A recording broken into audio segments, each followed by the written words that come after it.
Yo, yo, yo, what up, y'all? It's your boy Rob coming back at you once again with another live stream. So before we get started, you already know what to do. If you're not subscribed to the channel, make sure you hit the bell icon twice. Smash the like button, share this video out to all of your followers, and let's get it cracking, all right? So shout out to everyone who is in the building early. It is good to see each and every one of you. If you guys can hear me okay, please give me a thumbs up or a radiation emoji in the chat. If you guys cannot hear me, please give me a thumbs down or an angry face. While you guys are doing that, I'm going to shout out everybody who is in the building early, all right? Shout out to my man Carlton Way, and shout out to the other 4 people who are watching that haven't had a chance to comment yet. Welcome, everybody. I'm glad that you all are here. Good show, interesting stuff lined up tonight, all right? So, before we get directly into the quote unquote undocumented stuff, we got to go political for a quick second, because as you guys know, what happens tomorrow? Let me know in the comment section what happens tomorrow. Why am I asking that? Because when somebody has a problem that they're confronted with, one good way to see how they move, how they operate, how they think, how innovative they are, and how clever they are moving on their feet is to see how they deal with problems that they're immediately confronted with. If you guys would agree, give me a thumbs up. If you guys would disagree, give me a thumbs down. Now, why am I saying that? I'm saying that to say this. The presidential debate has been a tradition in politics for how long? Shout out to Carlton. Make sure y'all throw some flames, some radiation emoji, and some ducks in the chat for Carlton. Harris versus Trump debate. Harris versus Trump debate. Now, how long has the debate been a tenet in American politics where politicians get to exchange ideas in a head-to-head confrontation to see who is the most articulate and to see who has the best appeal to the audience? Because it's not necessarily about the best ideas or the most accurate ideas. It's how you convey those things and make yourself appear in most cases, right? If you have good solutions, that's an added bonus. But sadly, most people are not even intellectually capable of discerning what's a good solution versus what's not. So for the most part, it's the package that you sell, right? It's the package that you sell of being poised, being calm, being articulate, and directly dealing with what you're confronted with. If you guys would agree with that, give me a thumbs up. If y'all would disagree, give me a thumbs down. Shout out to James Sumler. What's good with it, bro?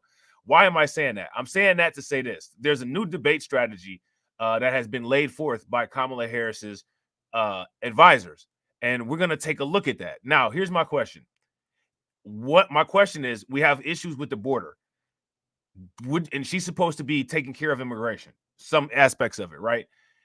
Would you all say that her way of dealing with her assigned job as the vice president now is similar to her strategy of dealing with the debate that she's being advised to take? Let's take a listen.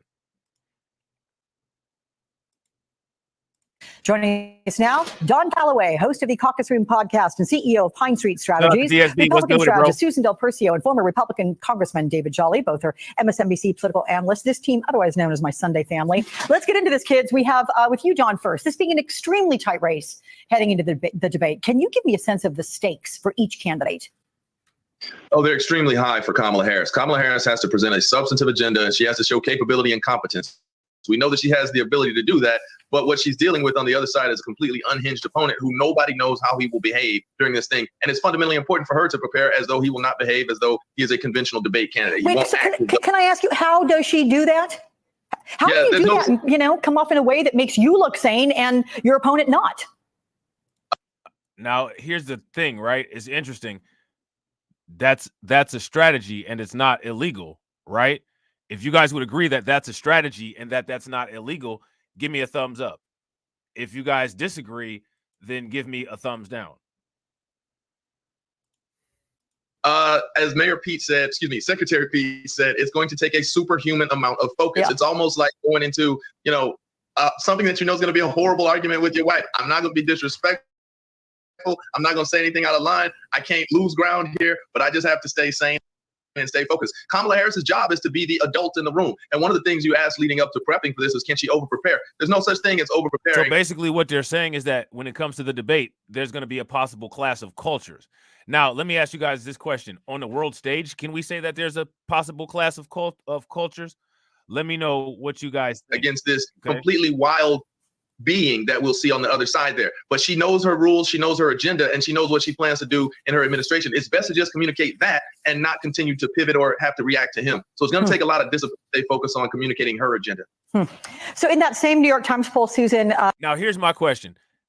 And this is where you get into the issues at. He said that in the face of the debate, her biggest issue is going to have to be to, quote unquote, communicate her agenda. She's had a very long time since she was nominated the presidential nominee, and she's had no one in front of her as far as a direct confrontation or a debate. And when she has no restrictions as far as rules and somebody pushing back on her, she still hasn't been able to communicate her agenda. So here's my question. In the face of the debate, will communicating her agenda be more difficult or will it be easier? If she's having a hard time communicating her agenda when there's no challenge in front of her, my question is, what is that going to do to her capability of being able to communicate that agenda when she's in front of her direct challenge? How is that going to work? Likely voters say they trust Harris to do a better job on the issues like abortion, democracy, and they trust Trump more on the economy and immigration. What are the key issues you think the candidates will have to hit to win or lose? And does each one have to discuss topics where the other one holds the edge? Well, the moderators will definitely bring up these topics. I don't think that either candidate will focus in specific answers, although Harris will more likely do it. What the candidates need to do is Trump to actually give information. Now, here's my question. Why, again, like you got to ask these, why would you think that Kamala Harris, let me ask you guys this. Has there ever been a question where Trump said, I'm just not going to answer that question? Kamala Harris has literally just shut down when interviewed by a friendly interviewer saying, I'm not going to address that question. So my question for this person here would be, based on what historical data are you saying that this is how these things would go? Based on what historical data are you making that assumption that that's how this would be? That's my question for you guys. And shout out to everybody who's watching. I really appreciate each and every one of you who's in here. We got 9 people watching and we got 7 likes. We got the 1-to-1. If everybody could throw the 100s in the chat, that'd be great. If everybody could take a moment, smash that like button and get us to 16, that would be great. Which will be in stark contrast to Harris. But more importantly, they've got it. Harris especially has through this lens to the viewers, to those folks who don't really know her, let them know who she is. She had a great line when it came up on, I believe, the CNN. No, that's not what she needs to do. What she needs to do is be able to defuse Trump's talking points. She needs to find some type of way to substantiate her flip-flopping as more optimal than how he's done. She needs to show that what she's done as a vice president has been more productive than what she feels J.D. Vance and what Mike Pence did and what J.D. Vance could do. These are all things that need to be attacked directly. What they're doing is they're trying to give her clever diversionary tactics to win the appeal of the audience versus rooting herself and cementing herself as a superior candidate. And if you ask me, that type of approach is a recipe for failure. And that kind of approach is why her campaign is failing right now, because that's the kind of approach that she's taking. Interview when they talked about her position on fracking changing. She said, my values haven't. Values is a great word for the vice president to use.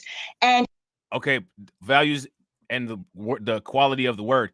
What we need to do is we need to understand how your stance on fracking so if you say, you need to show us what you're talking about. So if you say my values haven't changed. So when you say your values haven't changed, are you talking about some type of energy efficient, clean fracking that's not going to pollute the environment because the cars have better engines because of new technology? What are you saying that justifies your position change where it can be linked back to, well, my values don't change because my core value is improving the environment? And what I'm saying is that we have better technology to where we could do fracking more efficient, less damaging to the environment, and run the cars cleaner where there's less CO2 emissions. You need to be able to say something like that to substantiate your flip-flopping. She's not even doing that. What she's doing is she's just justifying what she says and move on. And that doesn't work. That's not a debate tactic that's going to work. Nobody's going to take that serious except for her supporters at NBC, ABC, CNN, and everybody online who thinks that she can't do anything wrong.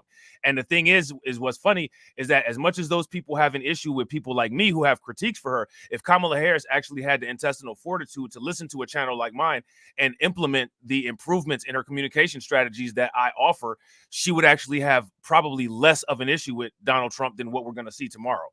If you guys would agree, give me a thumbs up. If you guys would disagree, give me a thumbs down. So now we got to ask the question, are the people who are gaslighting Kamala Harris actually paid MAGA agents to sabotage her career? If you guys think that these people who are all gaslighting Kamala Harris into walking off a cliff, telling her that she's doing everything right, are paid MAGA agents to sabotage her career, give me a thumbs up. If you guys don't think that they are, then give me a thumbs down.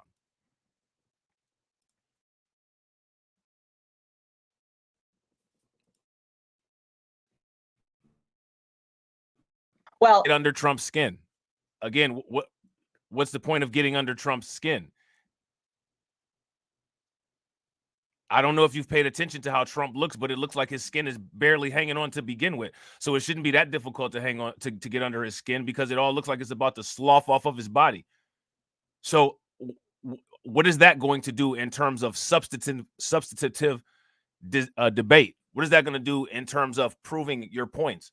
What is that going to do in terms of getting your audience to understand that you have interventions and pathways to come out with successful mechanisms to improve the trajectory of the country, to improve the trajectory of the world, to improve the trajectory of the economy, and to improve the trajectory of individuals' lives on a day-to-day basis?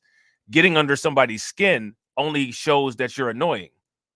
And you don't even have to do that, because when it comes to the laughing and all of the nervous habits that she has, she's already grounded herself and established that pretty well. So that doesn't need to be reinforced. What needs to be reinforced is that you're a formidable opponent and that you actually can have impact and hit the targets with the things that you say. If you guys would agree, give me a thumbs up. If you guys would disagree, give me a thumbs down. Shout out to Caldona. What's good with it, Cal? Now, let me tell you what I would do. So to really kind of dumb down Trump's responses will do her more good, I think, than to, as she addresses it. And I'm not worried about over-rehearsing. I think, and I agree with Don, she's going to come off as prepared and ready to go. And Trump is going to most likely. Let me ask you guys this. When it comes to her interview with Dana Bash, did she come off as prepared and ready to go? And remember, at the interview or at the debate, she's not going to have Tim Wall there to hold her hand and to throw down his jacket so she could walk over a mud puddle. Likely look like he's flailing about. You know what, David, react the prospect of dumbing down Donald Trump's responses, and also what you think the keys are to victory Tuesday night. So now here's another flaw, right? If you're admitting that you have to, quote unquote, dumb down Donald Trump's responses, what is that inherently saying? What are you saying without saying it? I need to dumb down his responses. What that means, if you ask me, is that you're already at a handicap. I think the way to treat Donald Trump is to be dismissive. I'm fascinated to see what Vice President Harris does. So the days preceding it, we all get to offer opinions, and then we find out what she does. I would suggest this. I think the greatest opportunity for Vice President Harris has nothing to do with Donald Trump. Focus tonight on an exchange with the moderators, because you will have an opportunity with the moderators to present your policy, to present your record. I think that's a horrible strategy. I think that is the worst setup for failure that anybody could ever do. That is such a dishonest method. Focus on the moderator. You're not in a debate with the moderator, and the moderator is not on your side. So the thing is that it's interesting. What they're basically telling her is to, quote unquote, focus on the friendly person in the room. Let me ask you guys this question. If you're in a boxing match, will focusing on the referee win you the match? Is there any sport where focusing on the referee, who is in a sports situation, the moderator, is there any sport where focusing on the referee or moderator will help you win? If you're in a court case, will focusing on the facts of the case and the presentation win you the case, or will focusing on the judge win you the case? Which one? So it amazes me that they actually had the courage to say such absurd nonsense as if this is some type of help and present this as if this is going to be some type of key to her unlocking victory. This is an epic setup for an epic fail, if you ask me. And then when it happens, we'll get labeled as quote unquote MAGA people. Despite the fact that it's not any of us who had inside access to her who trained her to fail for as long as she's been training for this debate. Isn't that bizarre? Shout out to Crew Reality. What's good with it, bro? Isn't that bizarre? Does that make any sense? If that makes sense, give me a thumbs up. If it doesn't make any sense, give me a thumbs down. It's fascinating. See what Vice President Harris does. So the days preceding it, we all get to offer opinions, and then we find out what she does. I would suggest this. I think the greatest opportunity for Vice President. Shout out to Sparks. Sparks says, "Are these people live?" I'm live. See, hi. But this right here is just a reaction to a video that was posted. All right.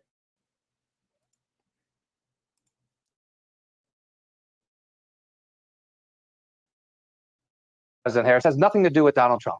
Focus the night on an exchange with the moderators, because you will have an opportunity with the moderators to present their policy, to present. They're going to push back, and the American people want to hear the Vice President Harris when moderators push back.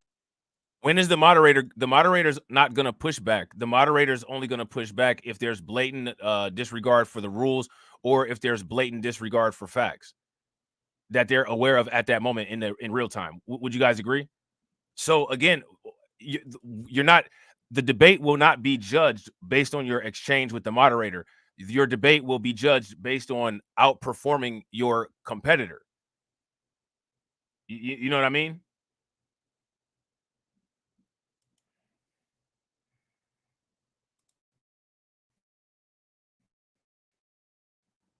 Harris and Biden on any issues? Would she have done some things differently? Be prepared for a conversation with the moderators and almost ignore Donald Trump. He's a convicted criminal who's a liar, who's boorish, so racist, again, and how can you xenophobic. ignore your competition? Let me ask you guys this question. If Evander Holyfield had ignored his competition, if Evander Holyfield had ignored his competition, would he have ever become the champion? What about Mike Tyson? What about anybody who's in any type of competitive arena? Anybody who's in any type of competition, you don't ever ignore your competition. As a matter of fact, you watch videotapes of what your competition has been doing. You go to the games, you watch them, you scope them out. You try to counter all of their strengths. You know what I'm saying? Yeah. Shout out to Calvin.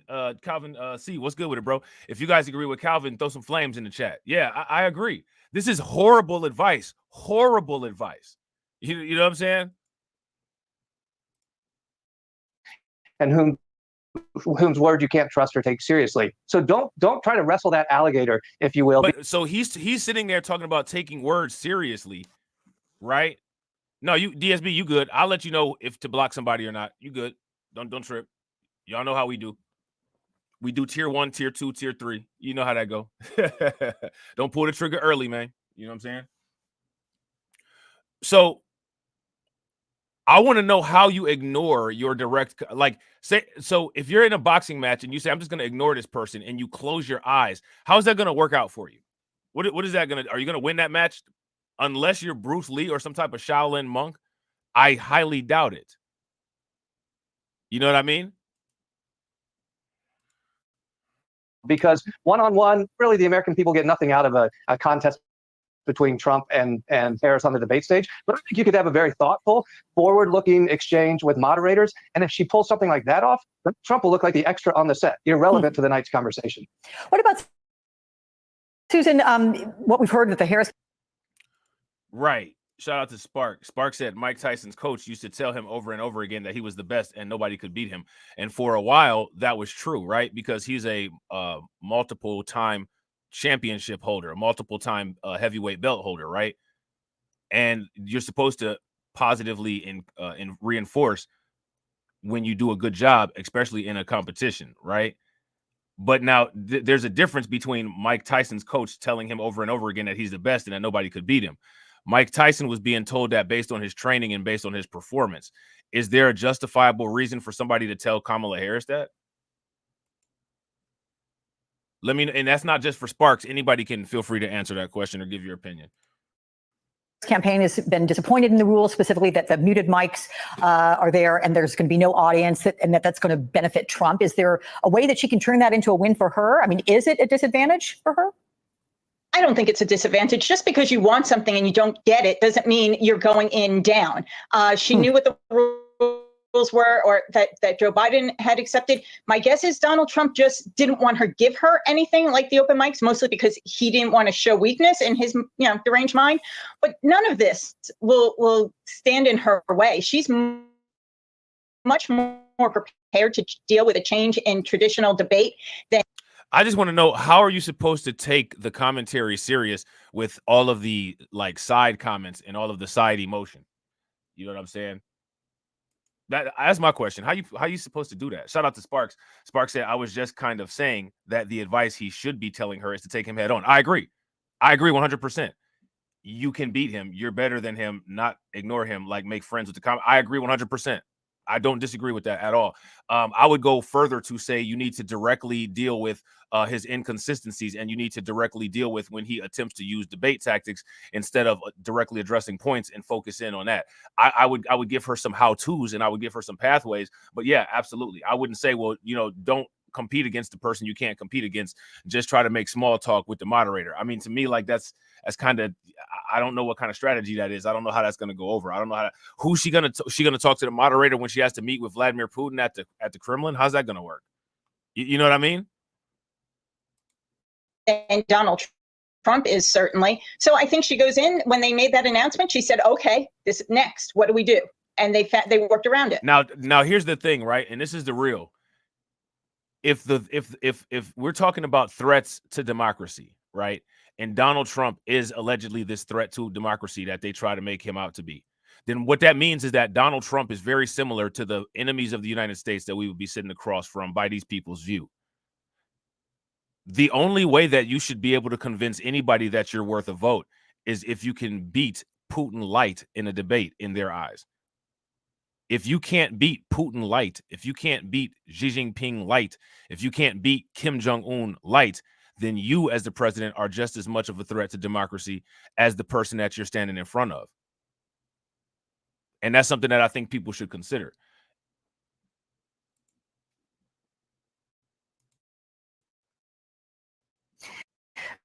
Dave, the New York Times has reported that in private, Trump has toyed repeatedly with dropping out of the debate, which is being hosted by ABC News. It's one of his least favorite networks, and that's their quote. Is there still a risk that he doesn't show up? What do you think? And then I'm going to ask you, Don, the same thing. What are the chances that happens? I think his narcissism will require that he's there, but I think the fact that he's toying with the idea. He's already said that he's going to be there. And then what's interesting about them, and they keep calling him a narcissist. Narcissism is a personality disorder. It isn't necessarily a complete end-all, be-all end sign of a person that's incapable of being a functional human being. And what's interesting about it is that Donald Trump is predictable through the narcissistic mechanisms that control a lot of his personality, which is one way that they could talk to her about dealing with him, in this debate. But they keep throwing the word around and they're not using it for any value-added purpose other than for name calling. So I don't know. Again, all these people seem very inexperienced. Shout out to them. They're probably getting paid real well to not really do too much or produce too much. You know what I'm saying? She could watch this video and get a good consultation, you know what I'm saying, about, shout out to Gilly the Kid, $1 million worth of game. And I ain't even got this YouTube channel monetized yet. But again, you got to ask yourself the question, who are the real agents? Are the agents the people that tell her that she's doing everything right and that she can go into this battle against a lion perfectly prepared and you don't have nothing to worry about? Or is the person that is telling you, well, you might want to actually do this and you might actually want to do that, and this person has a right hook, so you might want to get your counter left in order so you can exploit that weakness for a knockout chance? Who's actually the agent? The agent that's telling somebody to walk in with their hands down, or the person that's saying you better have your guard up at all times and be prepared to counter on everything?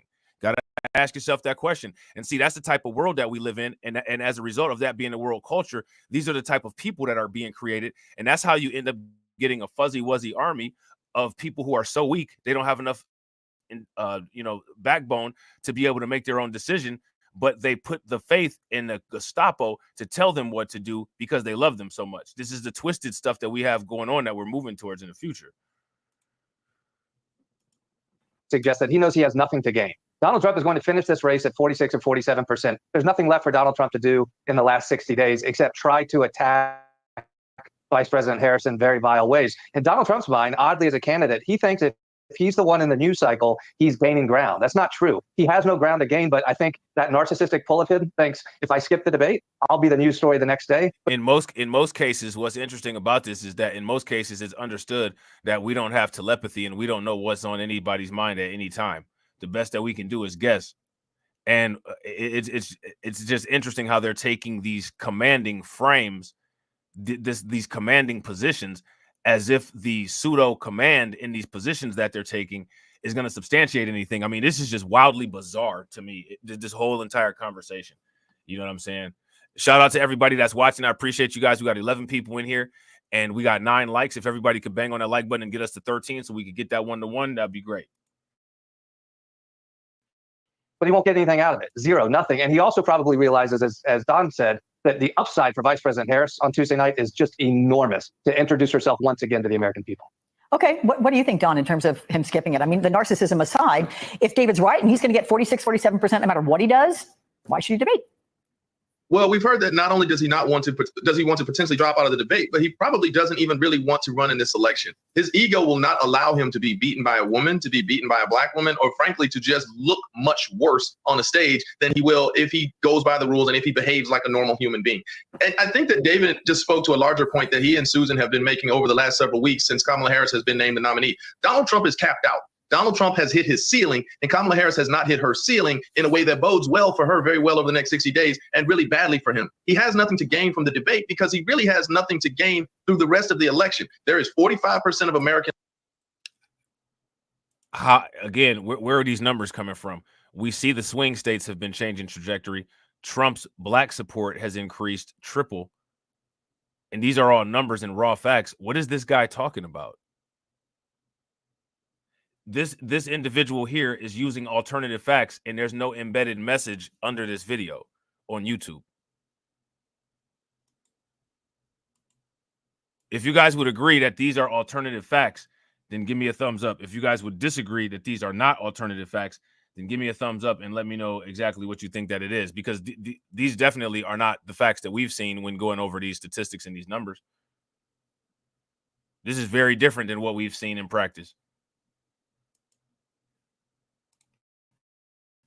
Who are steadfastly going to vote for Donald Trump. Kamala Harris's job is to organize Democrats, grow the size of Democrats before individual states' registration deadlines, and to work on those persuadables in the middle with everyday kitchen table issues that she can largely rely on her successes from the Biden administration, but also lay out a substantive plan, which we know Donald Trump's not going to do. But the big takeaway is that he probably doesn't want to debate because you're absolutely right. He's maxed out on his coalition. Okay, I'm going to ask each of you final thoughts on a Wednesday morning headline. Ladies first, Susan. Trump flails Harrison's. Oh, that's a good one. Okay, David, your thoughts? Donald Trump largely irrelevant for the night. Woof. Okay. That's interesting. I mean, he's the debate competitor. How can, that's wild. Yo, shout out to everybody in the comment section. If you have Rumble, please help the channel out by going over there and subscribing to Rumble. Make sure that you hit the link or hit the like over there, share the stream over there. And if you're somebody that is over there a lot and you comment over there, or if you're somebody who's a regular over here, when I see the notification, you will definitely be modded up over on Rumble. So if you guys could, please help me out by doing that. I'm going to put the link in the chat for everybody. All right. Let's see. So just take a moment, go over to Rumble, because like you guys know, you never know what's going to happen with the YouTube channel, especially with all this weird stuff going on now. So just to be on the safe side, make sure that you join Rumble, and also make sure that you hit the Discord by hitting that link that's pinned in the chat. Okay, we'll wrap it up, Don. Harris wins, but unfortunately not reflected in polling. Oh, okay.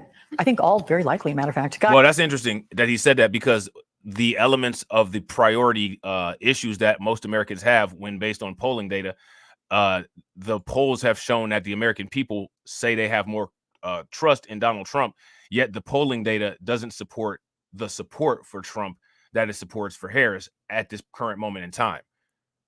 So again, it's really wild how they're using these alternative facts. And again, like it's just okay. Any other situation where you would attempt to use alternative facts, it would be wrong. You know, you'd get in trouble. They put a box on your video with a fact check, right? And for whatever reason, they're allowed to do this, and it's just all good. It's just all good. So now what we're going to do is we're going to go back in time, all right? Because I don't know if anybody saw the live stream that we did today talking about Eric Adams, but Eric Adams happened to mention migrants. And what happens when Eric Adams mentions migrants? Magically, somebody in his close circle ends up, you know what I'm saying, getting raided by the feds. So he mentioned migrants. He said he wasn't really feeling the sanctuary city status. There needs to be some type of punishment for the migrants who are criminals who cause problems and harm New Yorkers and harm law enforcement in New York, right? That's what Eric Adams said, okay? I agree with Eric Adams on that position. I don't think most people would disagree. However, Eric Adams' biggest issue is that Eric Adams is not fully ready yet to say what he needs to say, despite the fact that it might be directly in conflict with his Democrat counterparts, which could cause him trouble, right? So he's not gone out and done that yet, and they're still weaponizing things against him. You know what I'm saying? And shout out to DSB. I appreciate you, bro. You know I definitely appreciate you, man. Make sure y'all throw some flames, some radiation emoji, and some ducks in the chat for DSB. You know what I'm saying? Shout out to you, bro. So we learned that the Roosevelt Hotel is owned by a Pakistani owner and is leased to New York City for about $200 million, right? And in the beginning of the migrant crisis, people were saying things that were very different than what people are saying now. So what we're going to do is we're going to go back in time and we're going to look at two old videos, all right, about the migrant housing in New York. And then what we're going to do is we're going to take a look at the current situation. And I think that this current situation will kind of make you start asking a lot of questions. Shout out to Tia. What's good with it, Tia? Good to see you. All right. In the last 2 years, more than 175,000 migrants have traveled hundreds of miles from the U.S. southern border to here, New York City. But once they arrive, migrants still face a precarious existence. And the city government, which is obligated to provide them shelter, is facing serious challenges. These challenges are forcing the government, leading to trying by immigration for centuries, to rethink how it handles new arrivals to America. Karen Yee is a reporter for The Gothamist and New York City's public radio station, WNYC. It's a pretty big monster of an operation to care for what is now about 65,000 migrants in the city's care. When migrants arrive in New York City seeking assistance, they first go to the former Roosevelt Hotel, now a migrant processing center. They're coming from Latin American countries. They're coming from West Africa. They're arriving with no paperwork, often flip-flops, no socks. After a health screening for infectious diseases like tuberculosis. Now, I don't know if you guys watch some of the content that I do, but a lot of the people that I watch have been doing videos talking about this situation in Springfield, Ohio, with some Haitian migrants. Have you guys heard about that situation? If you guys heard about that situation, give me a thumbs up. If you guys haven't heard about that situation, give me a thumbs down. That situation at that place called Springfield, Ohio, has been going on for quite some time because they have non-government organizations that intake migrants there.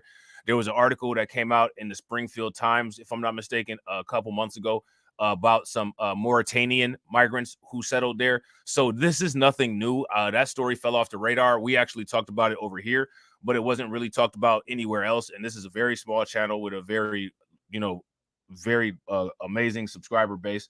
You know what I'm saying? That'll hopefully grow. You know what I'm saying? Would be the idea. But we talked about that over here. There's content on this channel about that. So I'm saying that to say this. What we're seeing now is we're seeing all of these pockets of places that are affected by this speaking out about it. And they're all starting to sound the same. They're all starting to say the same thing. And the reason why is because regardless of how blind you might have been at the beginning, the only end destination for this is unsustainable and ultimate implosion. And now that's the place where it seems like everybody can see the cities that they live in going to. And now this is why you see the sudden speaking out of it and people starting to seem like they're changing stances and stuff like that. Because what's happened is that the same thing that always happens. You know what it is. The world is correct. Or chickenpox, migrants then enter a complex web of city services. If they want to go to another state or city, New York City will actually pay for their travel. If not, the city then is obligated to place new arrivals. So now I want you guys to take note of that. All right. Type that in the comment section. New York City will pay for their travel if they want to go to other places. Type that into the comments. There's a reason why I want you guys to type that into the comments. Across a sprawling network of 200 plus shelters that the city has sort of propped up. That obligation is something that is unique to New York, the right to shelter decree. It stems from a 1979 lawsuit arguing the city was not doing enough to provide shelter to the unhoused. To settle the case, the city entered a court-mandated consent decree, committing to sheltering every unhoused man and later women and families in the city. But now the city shelters are overburdened and overwhelmed. Over the last Now, when they did that back then, the key part that, and this is one of the reasons, this is a lesson of why anytime you do anything in legal terms, you need to make sure that it's defined all the way down to the Higgs I think it's the Higgs boson particle or a quark. You need to make sure that it's condensed down to the smallest unit of confinement of the definition. Because if you do not, then what you're doing is you're leaving yourself open to a possible loophole disaster. And if you ask me, that's what's going on with this. This has been completely exploited. The reason why this situation is the way that it is because legally they did not protect themselves by closing off the ends of the definition. And what you have now is a complete exploitation that has caused a citywide just degeneration as a result of not closing things down. If you guys agree, give me a thumbs up. If you guys disagree, give me a thumbs down. Yeah, shout out to everybody. NYC will pay for their travel if they want to go somewhere else. NYC will pay for their travel to go to other cities. Whoa. NYC will pay for their travel. Facts. NYC will pay for the immigrants' travel. We're going to keep that up. We're going to keep that up. And there's a reason why. 2 years, our city has been managing an ongoing humanitarian crisis. We have been clear since shout out to Brooklyn Queen. What's good with it, Brooklyn Queen? The right to shelter was never intended to apply to large-scale migrant populations arriving without housing or legal work status. Liza Schwartzwald is the director. Now, again, I know everybody don't like Eric Adams. I don't like Eric Adams as a politician. Y'all know I think he's a funny character and he's entertaining. But is what he's saying right here wrong? What he's saying right here is the same thing that I said about how this law has been exploited. He said that law was not created for large-scale migrant populations without work permits, and he's telling the truth. However, because the law didn't eliminate that, it didn't put up a barricade of entry to that. Now that is being exploited as a pathway to utilize this law. This is one of the reasons, again, that failure in communication left an open space. And this whole issue that we're having, a huge root cause of this issue is open borders. If you have open borders, open phraseology, if you have open anything where somebody can come in, unannounced and exploit it, what you will see ultimately is exploitation. Would you guys agree? If you guys disagree, give me a thumbs down. The migrant crisis is actually an exploitation of a loophole by not only the migrants, but by the federal government, forcing the states and cities to do this. If you guys would agree, give me a thumbs up. If you guys disagree, give me a thumbs down. And then the federal government holds the federal funds over their head. So it's like, yeah, well, we don't care if you don't agree with it. We're going to pull all your federal funding if you don't comply with it. So they got the money string holding them up like a puppet. Like old boy from Cypress Hill said, like a puppet on a string. We got Eric Adams like a puppet on a string. Over the last 2 years, our city has been managing an ongoing humanitarian crisis.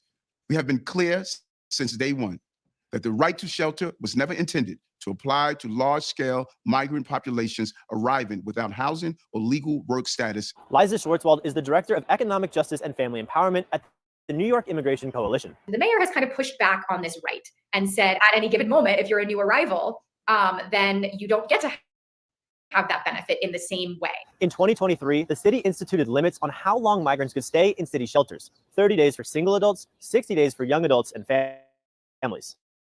After that, migrants must either take leading up to all these evictions. Remember, there was the evictions that was going on in Chicago, and Brandon Johnson was walking around looking like a Hershey Kiss head, not knowing what was going on.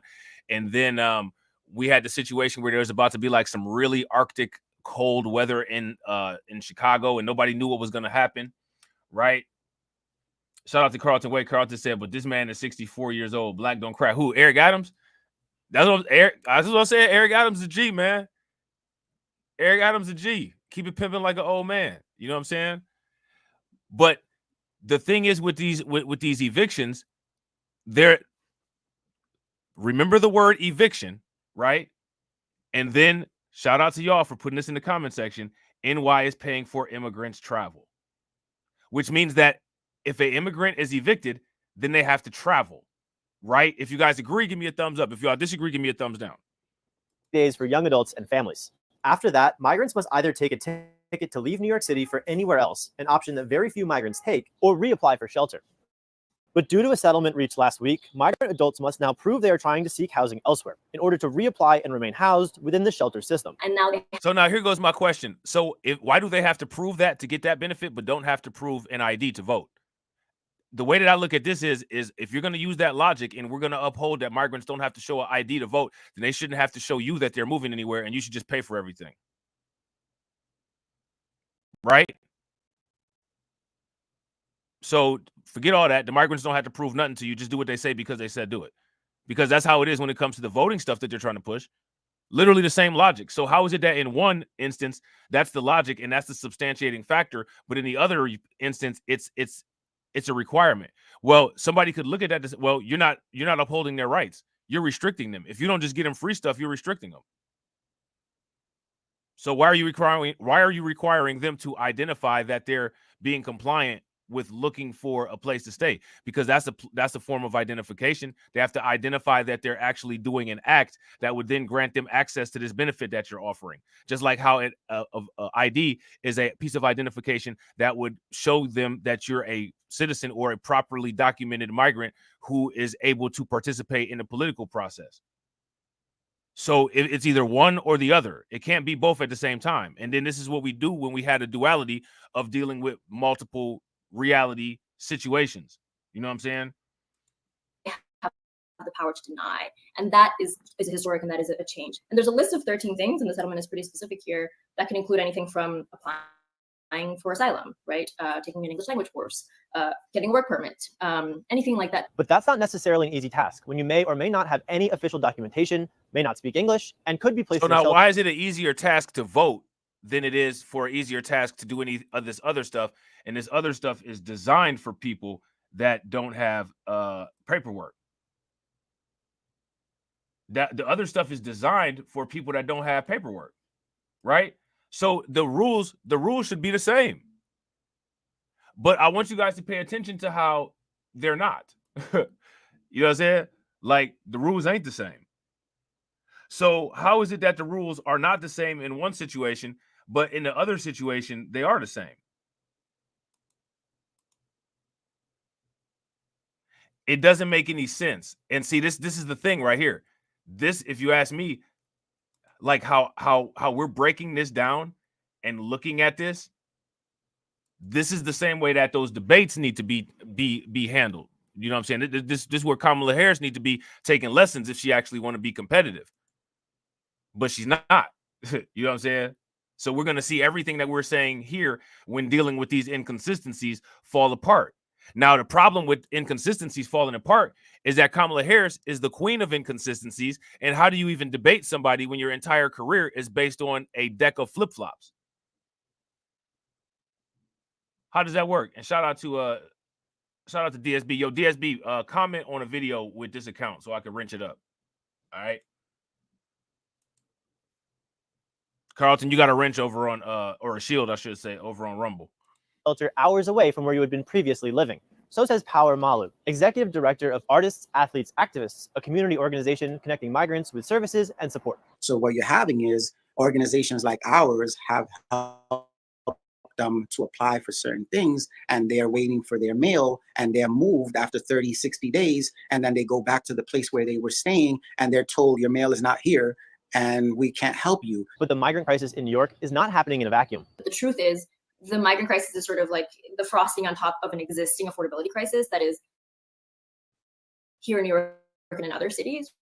We want people to have a safe place to sleep at night, having their work authorization so they can't go out and get a job. And all of these pieces. Yeah, but see, here's the thing, though. Everybody isn't given all that stuff. Like, a lot of us have to go out and find it or buy it ourselves. This is ridiculous. Shout out to Carlton Way. Carlton Way said, I'm reading Adam's wiki as we speak. People question Adam's lineage. That man's mother name is Dorothy May, and his father name is Leroy Adams from Alabama. Oh, man. That's hilarious, man. That's funny as heck, man. That's funny as heck. Look. Talentless, scandalous, plebiscite, babbling. Hey, listen, man. All I gotta say is that, you know what I'm saying, like, whether you like Eric Adams or whether you don't like Eric Adams, he one of them people that, like, he got swag, man. Like, he got a unique swagger about himself. And you know what I'm saying, unique swagger, you know what I'm saying, it comes with the territory. So, you know what I'm saying? I'm just saying. Are making it very, very difficult for them to find stability. While some migrants claiming asylum can work right away, depending on where they are coming from, many can't. Like Eric Adams is that dude. It's like, you know, this dude is goofy. Why are you moving like this? You know what I'm saying? Like, come on, bro, you better than that. And like you there, and you know what I'm saying, you know, it's part of your job to point out inconsistencies and go in on him when he's not doing stuff right. But you always got that little, like, just little bit of hope, like, man, don't let me down. Like, just like, come on, man, like, do something right. You know what I'm saying? Like, do something right. Like, please do something right. You know what I'm saying? That type of thing. You know what I'm saying? Those asylum seekers are subject to a 150-day waiting period before applying for working papers. What that's meant is that many of the families who, quite frankly, would come and immediately begin to work and to try to build lives for themselves, they're being stymied. That forces many migrants into an informal labor economy to try to make ends meet, finding jobs such as food delivery drivers or day laborers. Or criminals or crime, right? Now, what I find fascinating is that they don't mention the crime aspect. Now, here's my question for you guys. Why do you all feel that they don't mention the crime aspect? Because that's definitely an important issue. The crime aspect of everything going on is one of the main reasons why Eric Adams kind of slowed down his, unwavering support for this stuff. Oh, and then it's again because, yo, you know, I used to be a cop back in the day, son. I used to be working the beat. Now when I walk the beat, it's just migrants and migrant encampments all over the place. Migrants who have crossed oceans and continents in hopes of finding safety in New York City, it doesn't feel like that, says Malu. A lot of the migrants are dealing with a lot of depression. Because I guarantee you that the most unsafe place that they was crossing over the Atlantic Ocean. When you were dead in the middle of the Atlantic Ocean, that was the most unsafe place that you could have possibly been in the world. If you guys would agree that the middle of the Atlantic Ocean in an unchartered vessel is more than likely the most dangerous situation that these people have faced, give me a thumbs up. If you guys think that there's another situation that they could have possibly faced that was more dangerous than that, let me know which situation that might have been and where it was at.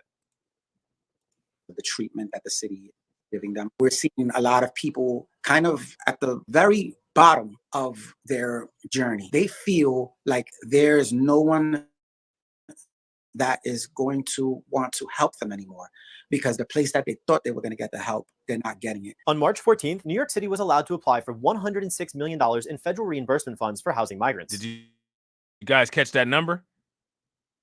But we don't have any money, though.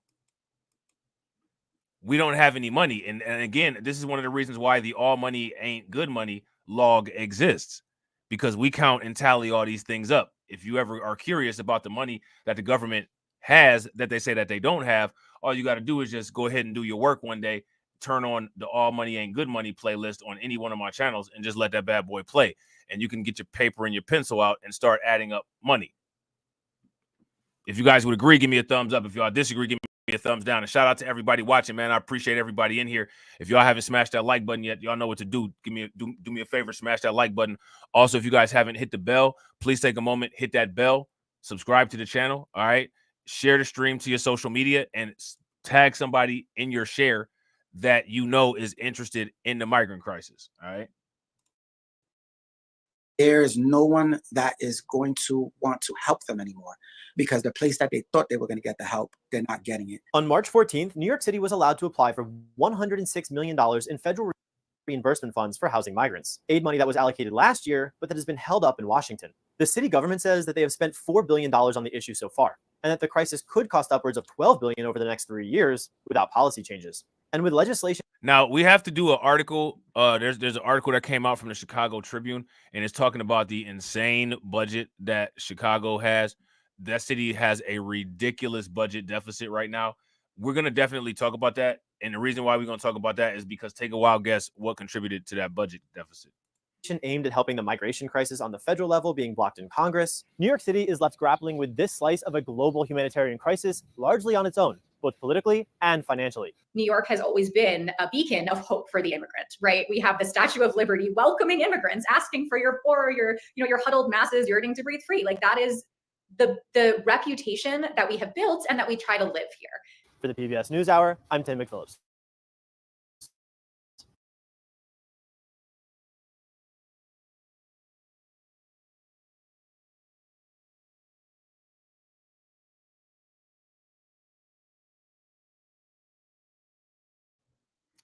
All right, sorry about that, guys.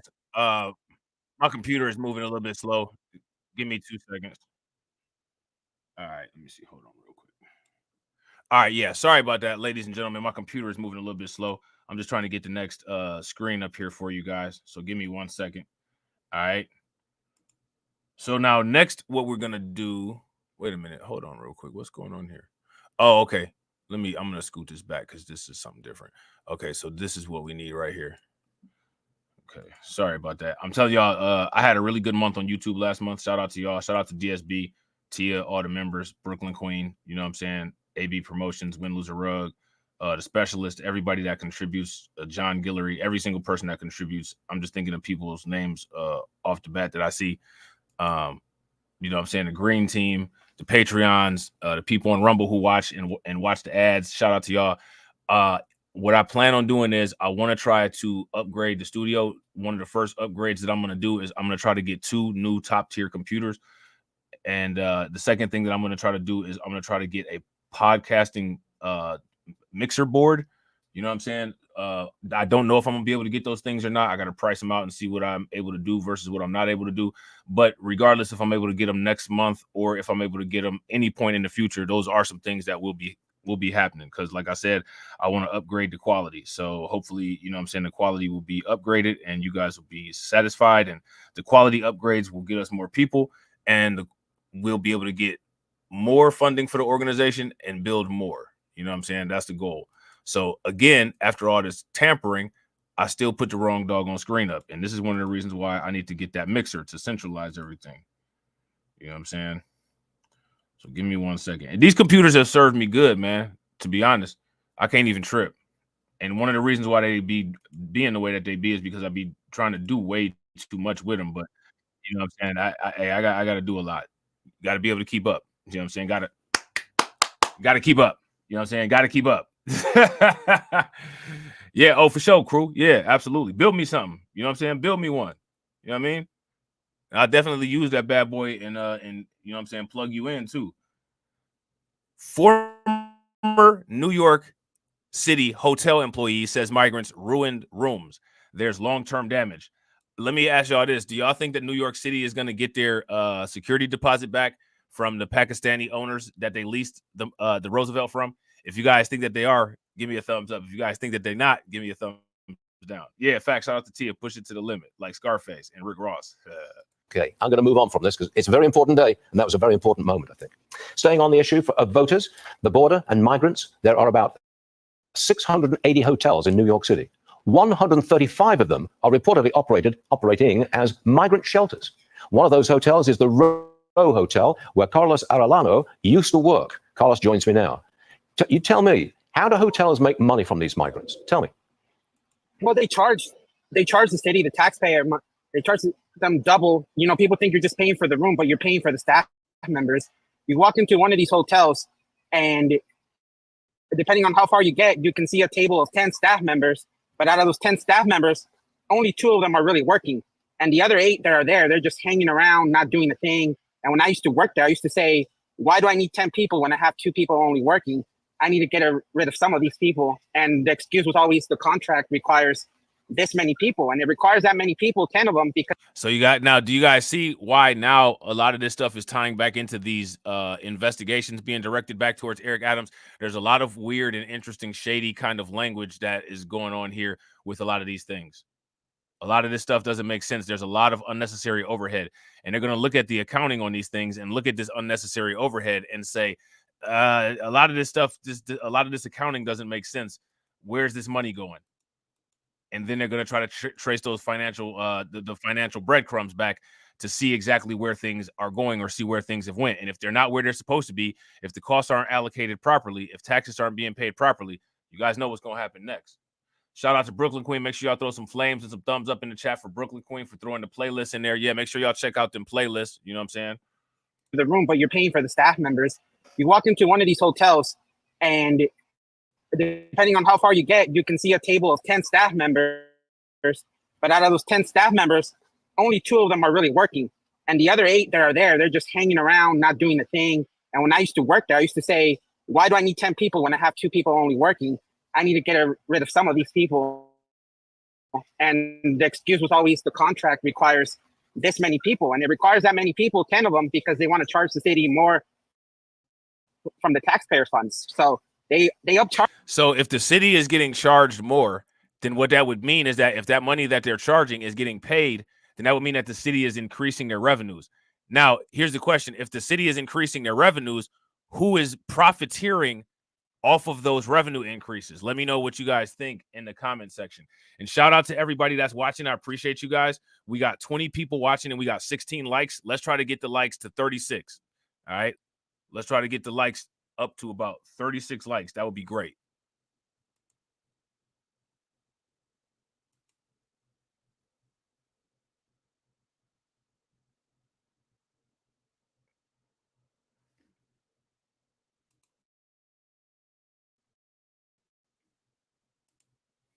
Charge anything they can. You know, if they say, oh, we're going to offer them migrants who don't want to go send their kids to public school, the hotel's going to charge it to the city twice as much. So they find any little excuse to charge more money inside. What's the condition of these hotels now from the inside? Are they been, I hate to say trashed, but are they in good condition or not?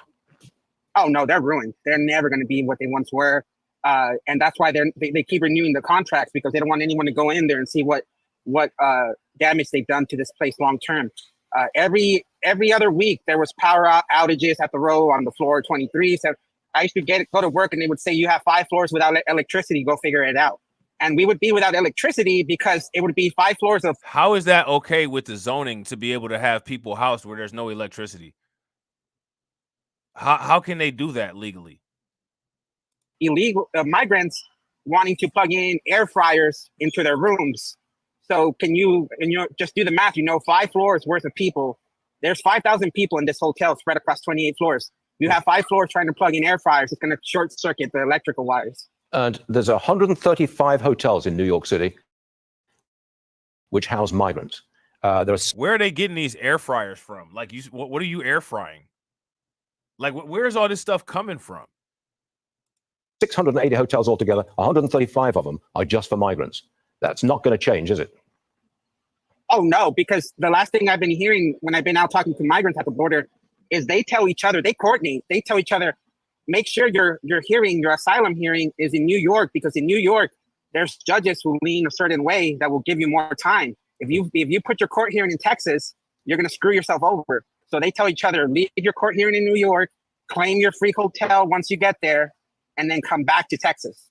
So, like I said, do you guys see? If you guys can see that there's an entire logistics process to how these people coordinate where they go and where they're placed, and why they go to some places and are less likely to leave some places and more likely to leave other places, give me a thumbs up. If you guys don't, give me a thumbs down. What's interesting about it is like this liberal conservative stuff, you know what I'm saying, the duopoly political system.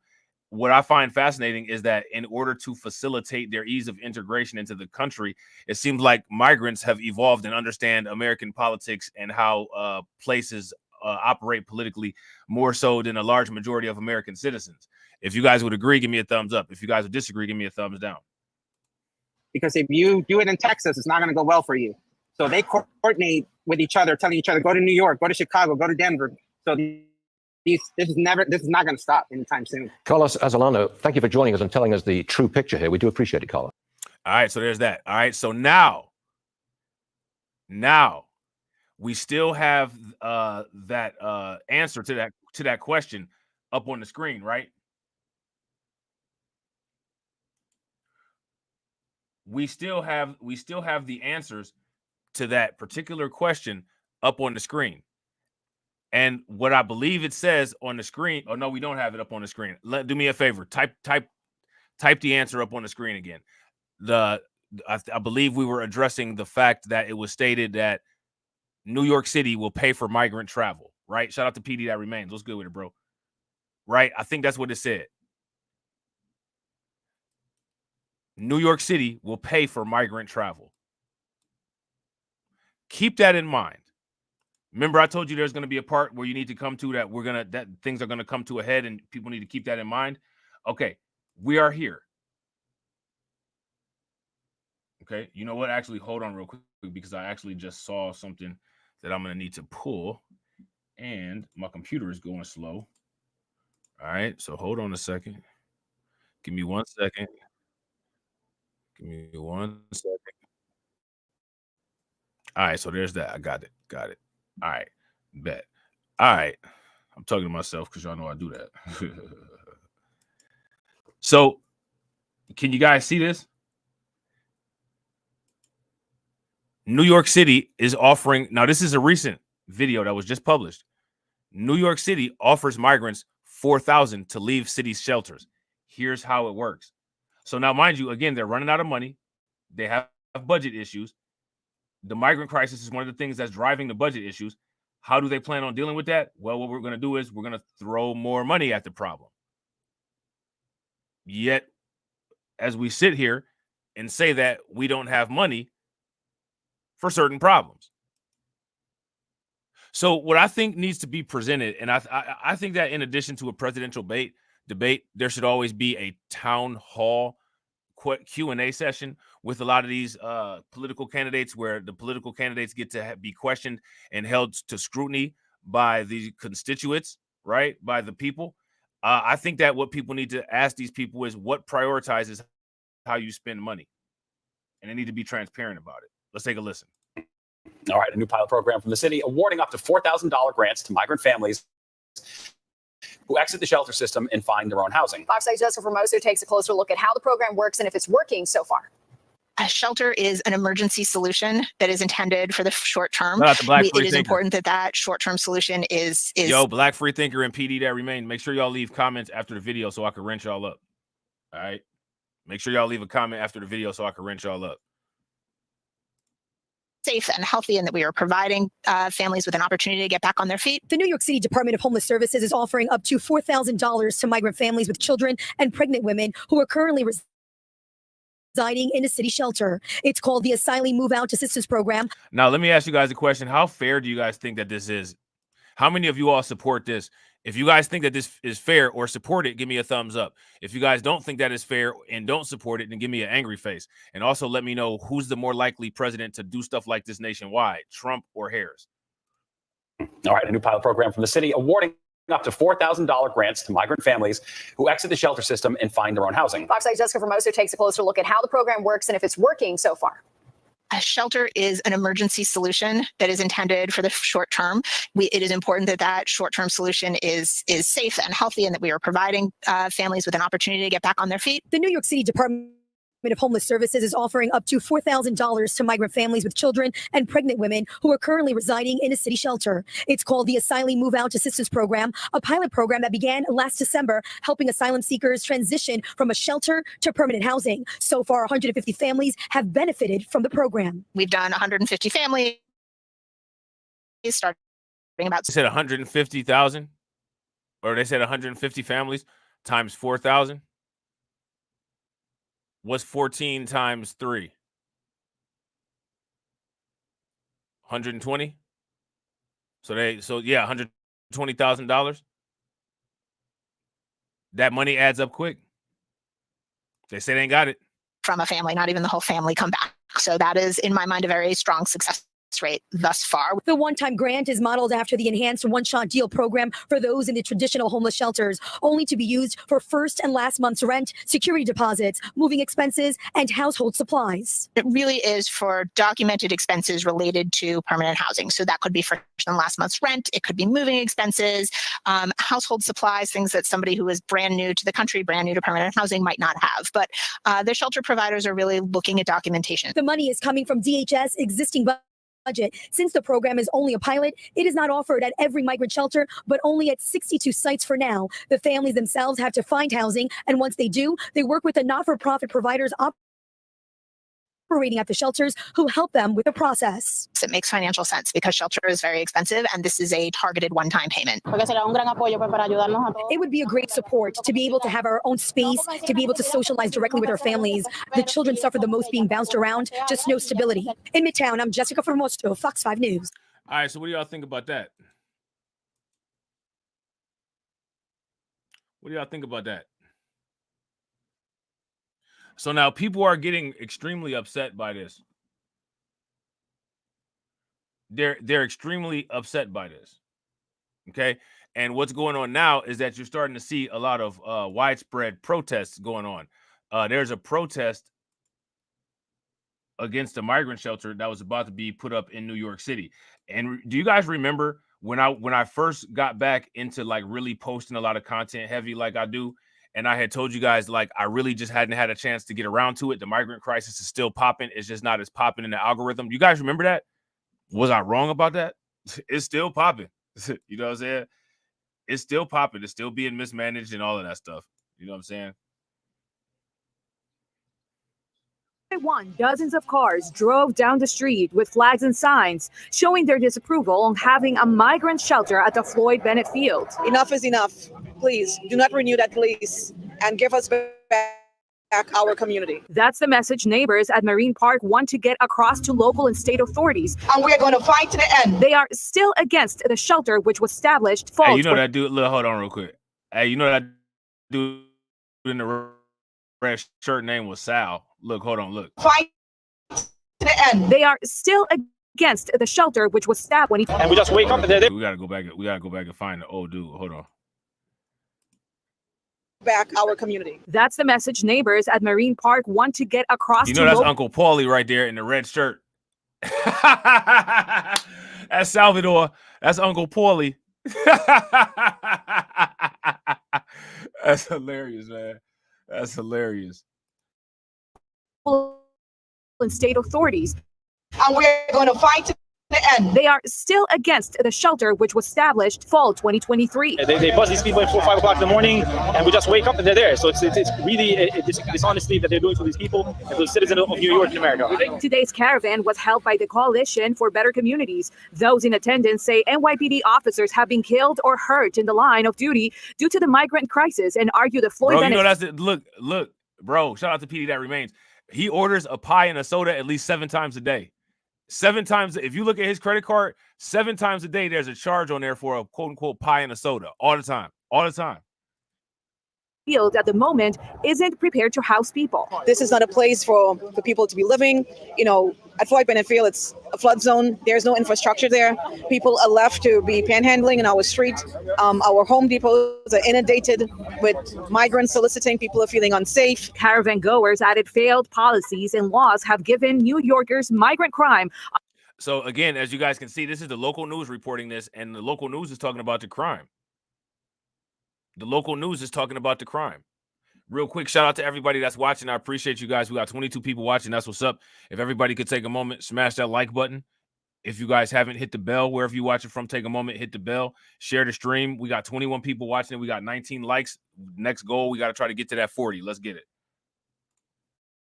Uncontrollable tax dollar spending and say local authorities have neglected homeless and veterans. We're not against migrants, however, we're against spending public funding to host them, to give them out like monthly stipends. These people do not belong to New York. A spokesperson for Mayor Eric Adams in a statement said, quote, "The site at Floyd Bennett Field has been one tool in our very limited toolbox for sheltering hundreds of migrant families with children every night. We continue to advocate for additional support from the federal partners and ask our elected partners to join us." All right, hold on, you guys. I'm trying to let me see something real quick here. My computer frozen. All right, yeah, there we go. All right, let me see. Got it. All right. Now, let me see. What I'm gonna do is I'm gonna move this over because we might just have to look at this another day. And the next thing that we're gonna take a look at is how many people have seen that video circulating about this woman from Chicago. It was a black woman, and she's extremely upset because in the video she expresses feelings of anger for being passed over for business opportunities that the migrants are getting first access and prioritization to. This video, if I'm not mistaken, is a TikTok video that has gone viral. A lot of people have reacted to it. I think it came out maybe like a week or two ago. I'm just now getting to it. We're going to take a look at this news clip from, I think this is Houston 26, with your boy, Mr. Simptastic on there. All right. So let's see what he's talking about. Back to the factor uncensored. Is this country being too lenient with offering taxpayer-funded help and assistance to migrants? Or is it necessary help? Some people are upset about this. There are many companies in America. I'm inside and a bug flew in my mouth. Loan, not be citizens. Stop these bugs from flying in my mouth. Gotta hit Isaiah with the trolling. Gotta troll Isaiah, man. Gotta troll this simp.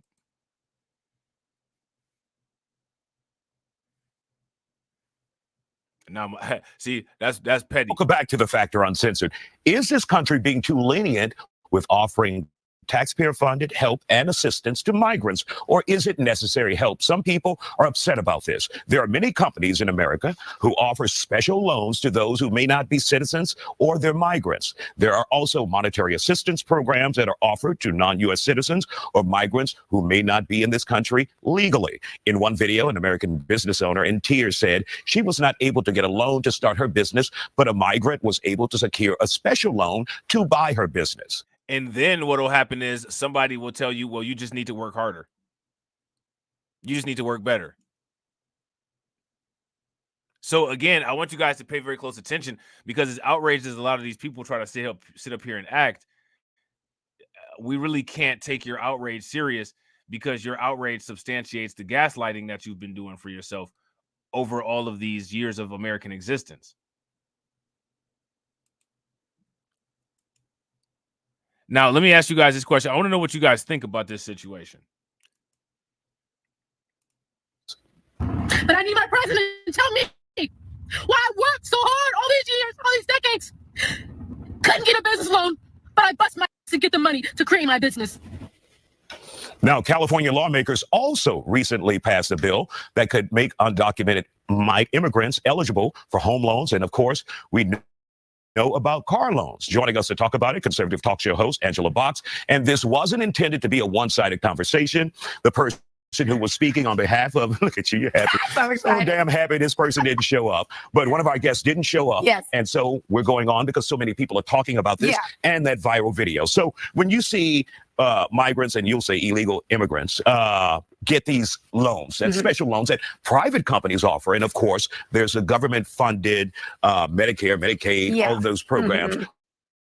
What are your thoughts on this, Angela? Well, I'm old enough to remember. I can't seem to put my finger on who told us that this vote was. It was Donald Trump. He said it in 2015. And now, thanks to Greg Abbott, and I'm not a massive fan of Greg Abbott, but on this, man, this political stunt he pulled, shipping all those illegals to blue cities and blue states, was chef's kiss genius. Now, here goes my question. What do you guys think about that?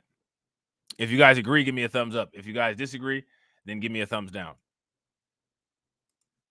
Now, every single blue city and blue state gets to feel what we in Texas and we in border communities have felt. And what the Democrats are doing. See, here's the big picture here. Democrats have zero ideas. None. Kamala Harris will not sit down for an unscripted interview. She will not take questions. Their ideas are bankrupt. They have literally nothing. She's the border czar. Her and Joe Biden have let in 15 million illegal aliens. And now the Republicans put forward the SAVE Act, which is a bill that was passed by Republicans. Not one single Democrat voted for it. Would make it proof of citizenship to vote and a photo ID to vote. Now, Democrats always like to say that black and brown people are too stupid or helpless to get a photo ID to vote. But here's the big secret, and they let the cat out of the bag, and they're starting to be more honest about it. Now, this what she's saying right here, right? This is really interesting because this is what this actually kind of goes into the voter, quote unquote, alleged quote unquote voter rights stuff, right?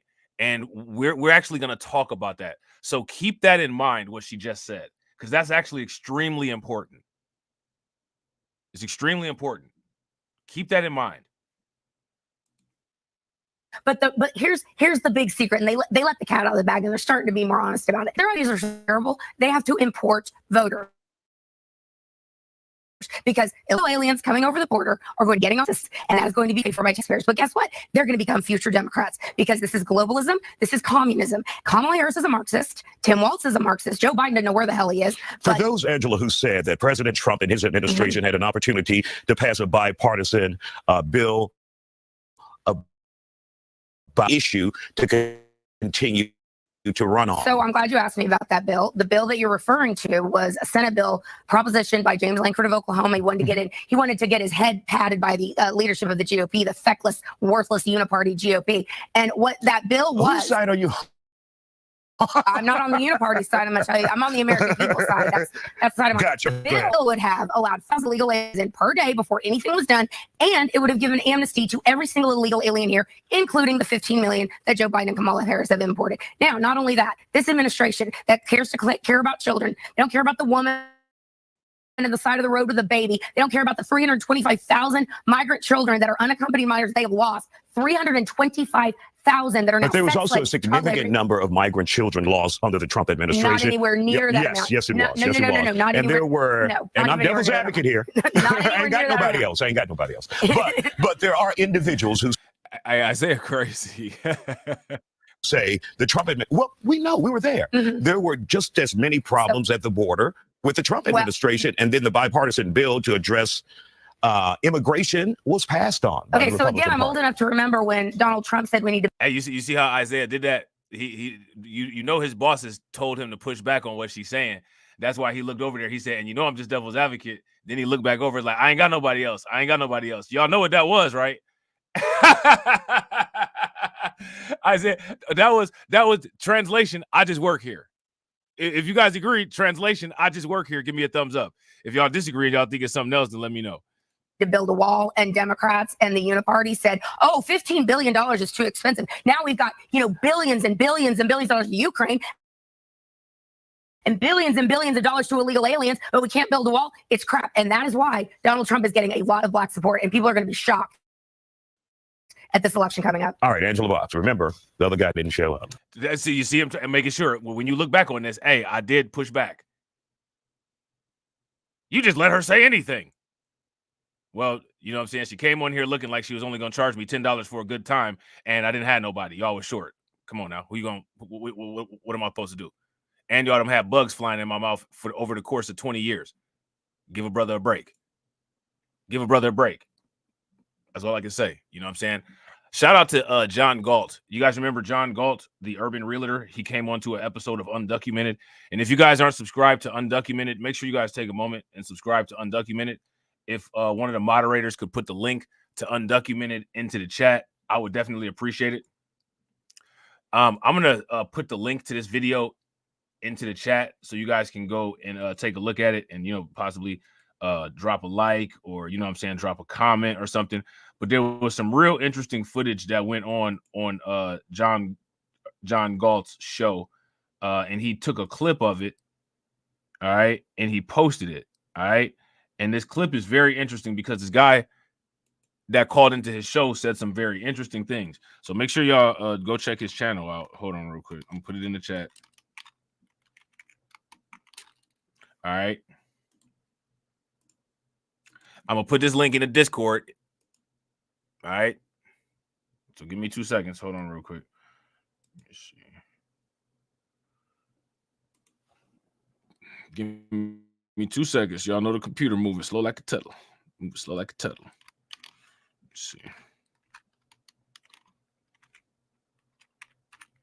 All right, cool.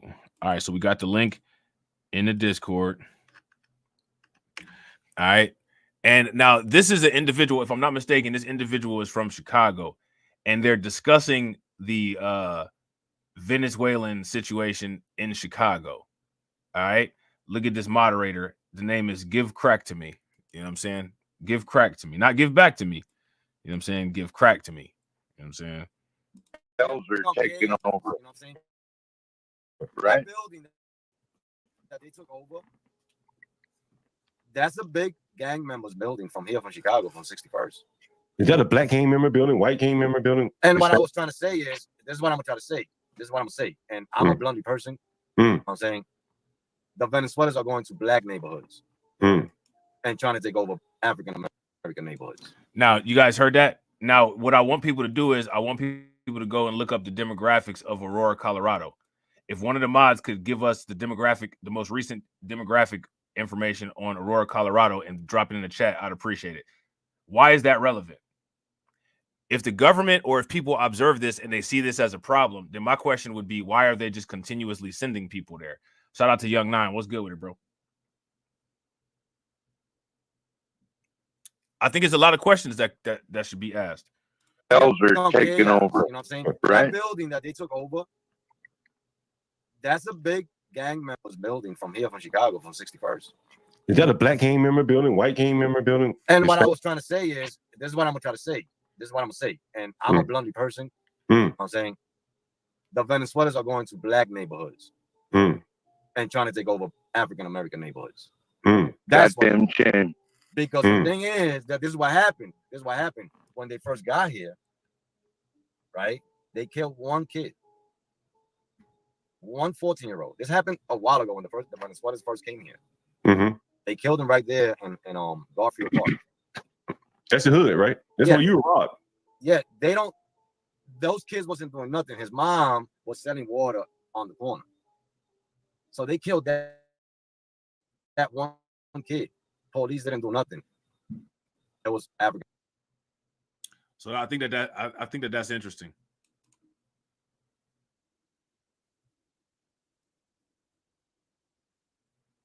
I think that's interesting. Now, again, that's just an interview, right? And it's just an interview that's on YouTube, right? But we have to just monitor the environment and see what the validity of it is. Shout out to Black Free Thinker. Make sure y'all throw some flames, some radiation emoji, and some ducks in the chat for Black Free Thinker for pulling those demographics. So this is Aurora, Colorado, 41.67% white, 15.33% black, 6.34% Asian, and 30.27% Hispanic. Okay. So people should really pay attention to these quote unquote changing demographics and the way that these people are being distributed. And the reason why I say that is because you will see a clear pattern with the distribution. You'll definitely see a clear pattern with the distribution. They will try to sell you the idea that this stuff is random, but it's not random at all. It's all been strategically planned and plotted out for various purposes and various reasons. You know what I'm saying? Let's see. Give me 1 second. So we're going to take a look at this right here.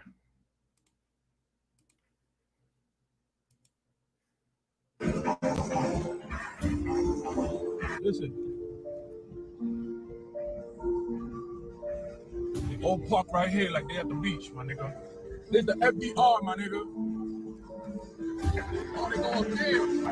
Yeah, we in the FDR. See the FDR highway. Let's go inside, see what's good, man. Everybody might know me. You can't get that body. And now that highway, that looks crazy because that looked like the intro to The Walking Dead, don't it? How I just had all them parked cars all over the place and just looking crazy like that. Like, that's wild, man. Allá vamos, estamos aquí. Aquí estamos.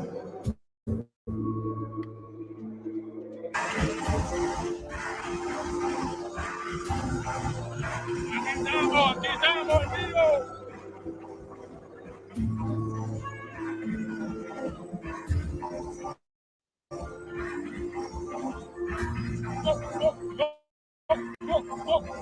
Labor Day weekend. Dale para acá, para el FBO Highway. Que se vayan a la mierda.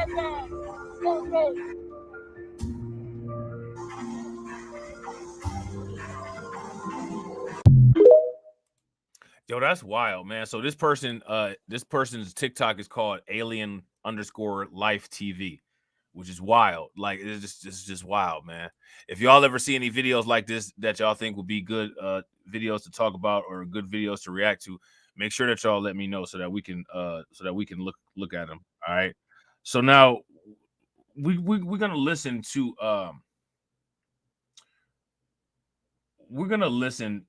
Trump.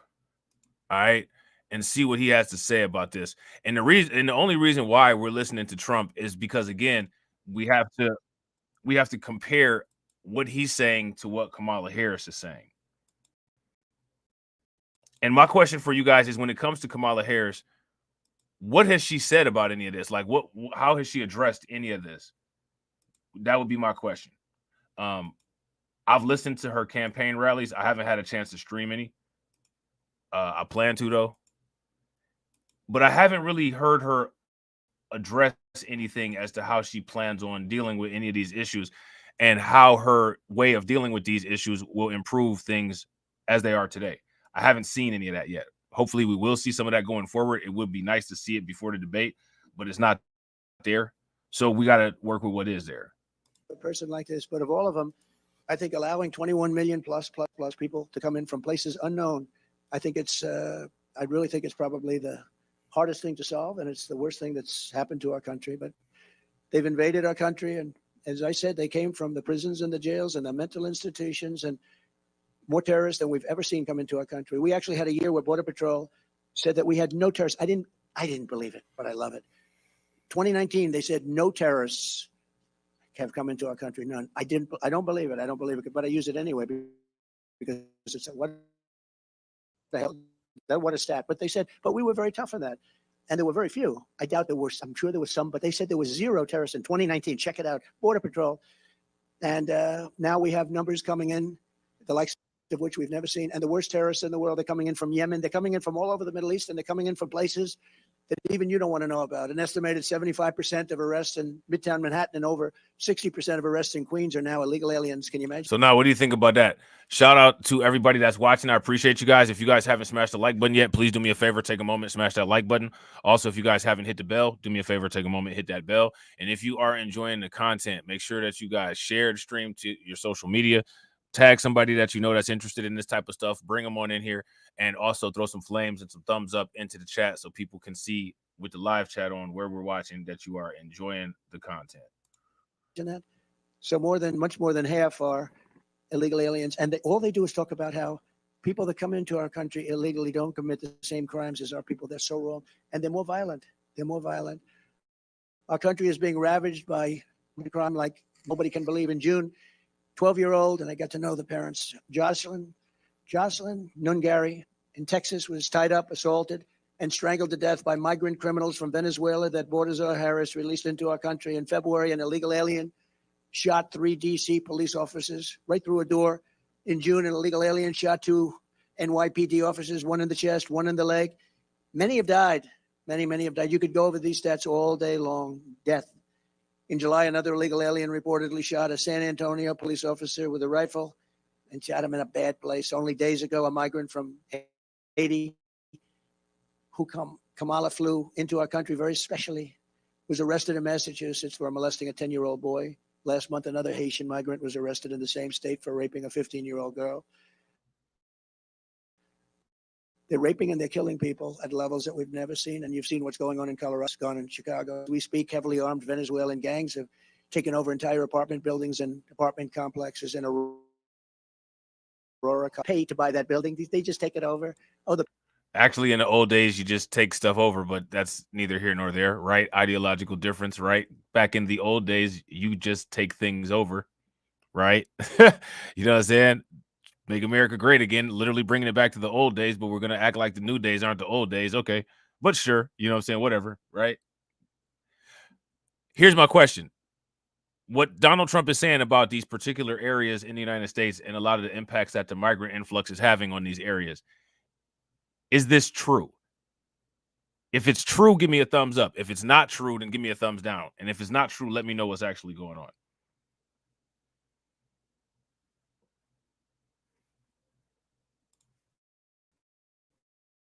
The people are living in such fear. They've left. Under Bordazar Harris, we are being conquered. We're being actually conquered, if you think of it from within. But as soon as I'm back in the White House, the conquest will end and the great liberation of America will begin. And Well, you're going to be now you know how the first people that were here feel, I guess. Right? I mean, I'm just saying. Now you know how the first people that were here felt. They probably felt the same way. So maybe one of these days, if this just gets completely out of control, like maybe the migrants will set aside, little patches of barren land for you guys and call it a reservation or something. And then tell you that, we had to come here and commit all this crime to make a better way for ourselves. And there's no moral judgment on us because we had to do that. So we don't owe you guys anything for all the destruction that we caused that sets you back in life so far. I mean, maybe, just maybe that's in your future. And here's my question. Who are any of us to go against the future? Let me know what you guys think. ones leading the pack.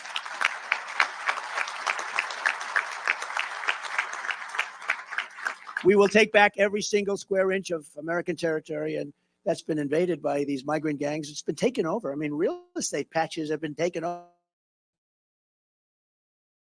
and this is just the beginning. You haven't seen, they're just sort of assimilating. And how about what they're doing to our schools? They're going into schools, they're beating the hell out of our other pupils. We're giving them chairs, and we're telling people that have been there, families that have had their children in that school, you can't go to that school anymore.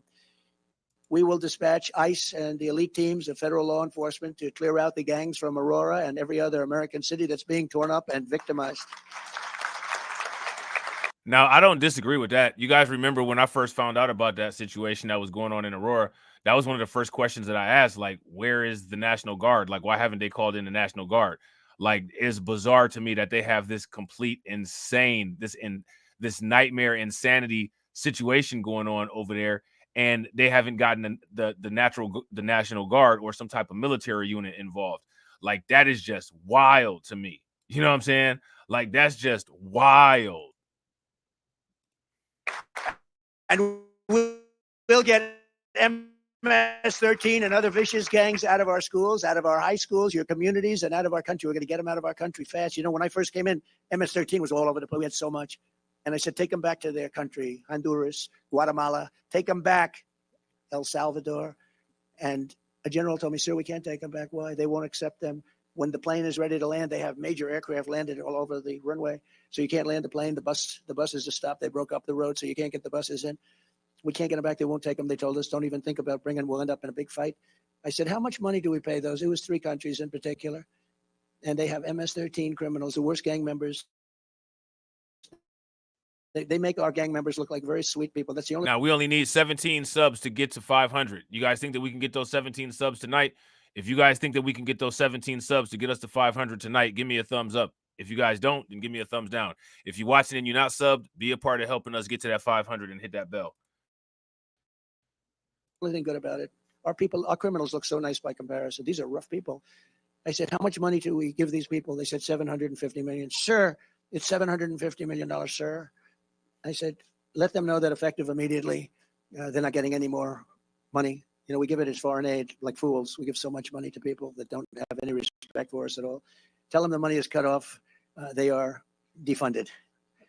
I wish I used that term. We're defunding. We're defunding them. They're delinquent. We're defunding them. And they told them that. And the next day I get a call from the 3 countries. It was like almost early in the morning on the Oval Office. Sir, there seems to be a problem. Is there anything I can do? You have to understand, they wouldn't let for years anybody come back. They got them out. They got their criminals out of the country, gave them to us. When we sent them back, they said, sir. Appreciate you, Tia. Throw some flames in the chat for Tia. I said, yeah.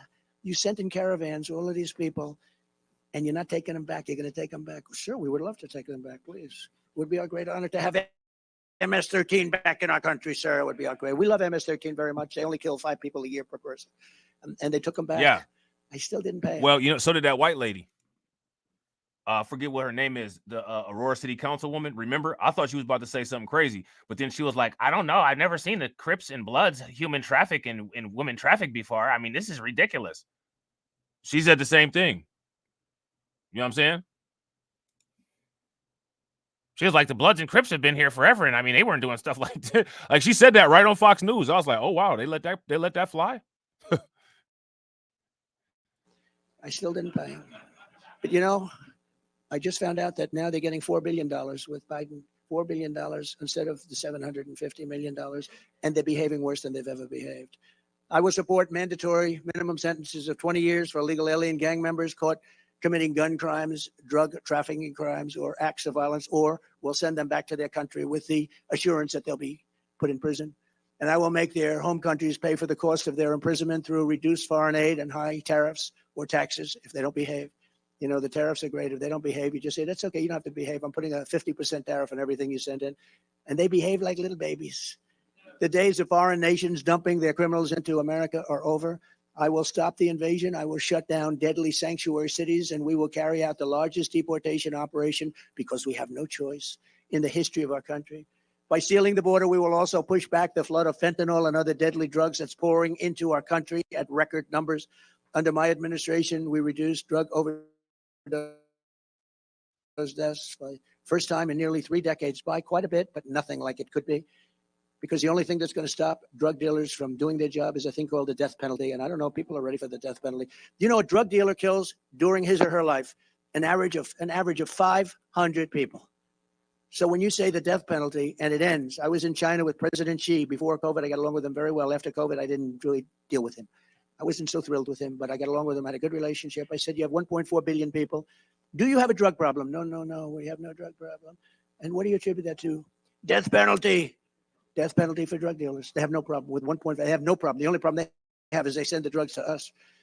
Under Kamala, drug overdose deaths are up 18%, but we're going to stop the scourge. I will sign an executive order on my first day, making it the official policy of the U.S. government to completely eliminate the presidents of drug cartels and foreign gangs in the United States. We're going to eliminate them. And as I did 4 years ago, we will deploy the U.S. Navy to impose a full blockade on cartel activity, because what they do is you block up the land all of a sudden. The money they make is astronomical. Boats are no problem. Getting the boats. Now, here goes my question. How many people remember the report that came out that talked about how much the cartel contributes to the Mexican GDP?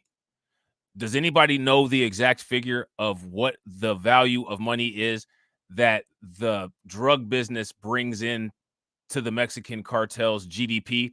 If anybody knows what that percentage is, put it in the chat.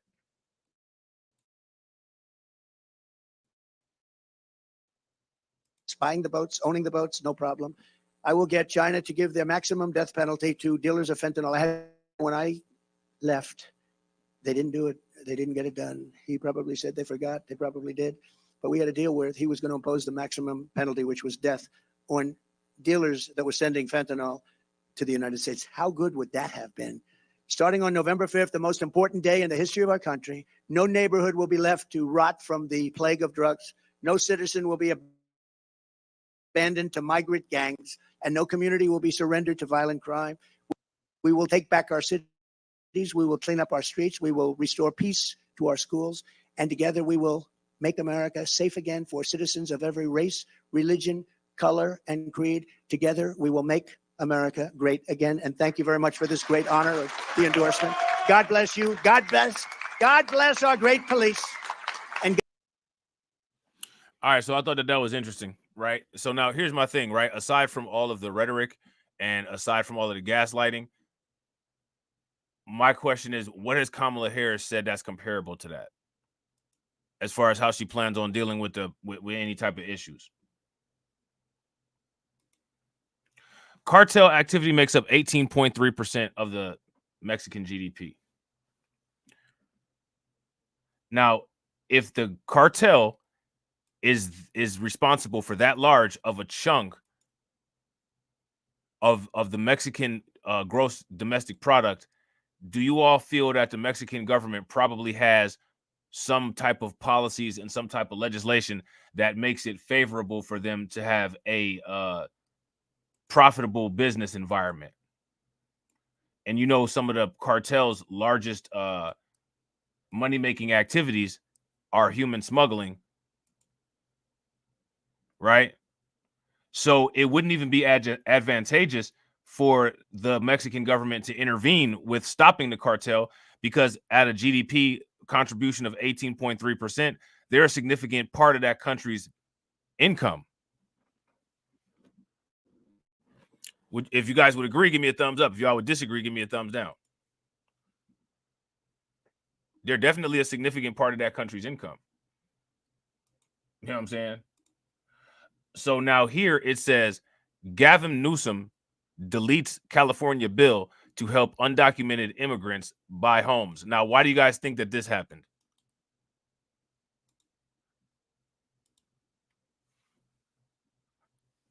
There goes all those quote unquote future Democratic voters that they thought they were going to have.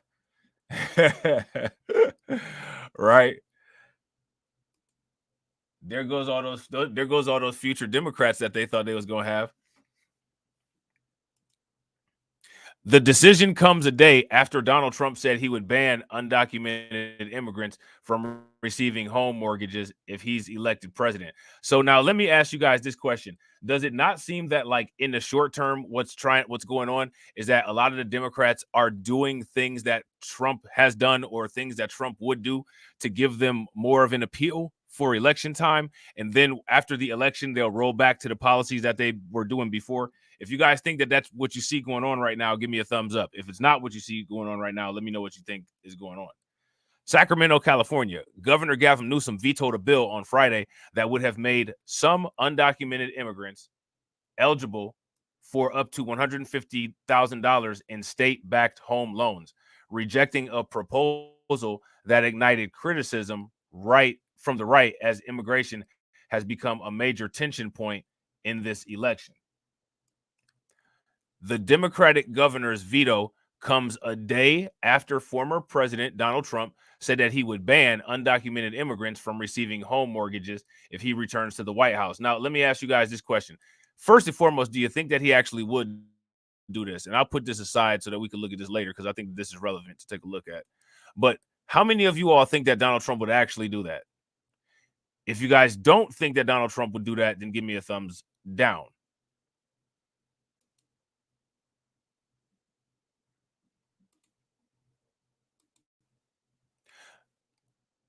I just don't understand the purpose of it.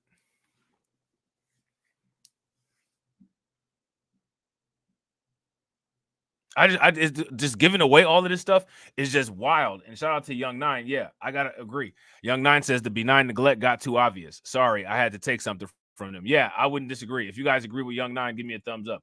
If y'all disagree, give me a thumbs down. It also takes the issue off the table ahead of Vice President Kamala Harris's first scheduled debate against Trump next week. Caroline Leavitt, a Trump campaign spokesperson, described the California bill last month as fundamentally unfair but typical Democratic policy. Newsom cited funding concerns in his veto message. Okay, so maybe we could take a look. Now that's interesting, right? And all these places got citing. All these places have budget issues.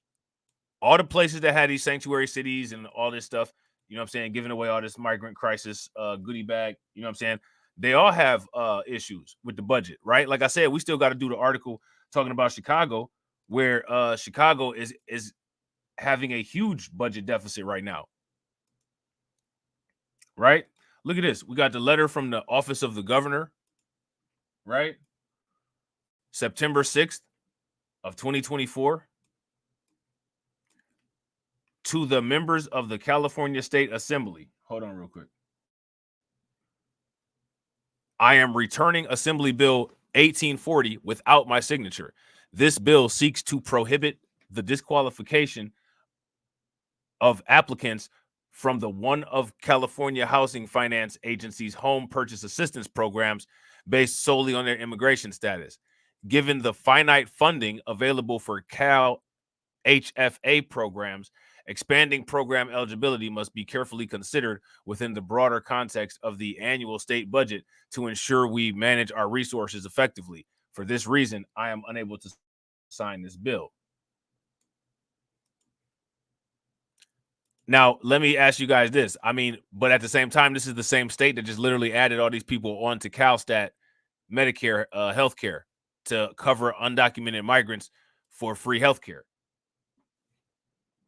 Shout out to Jane Doe for subscribing. Make sure you guys throw some flames, some radiation emoji, and some ducks in the chat for new subscriber Jane Doe. Definitely appreciate it. Everybody should subscribe. We need to get to 500 subs. All right.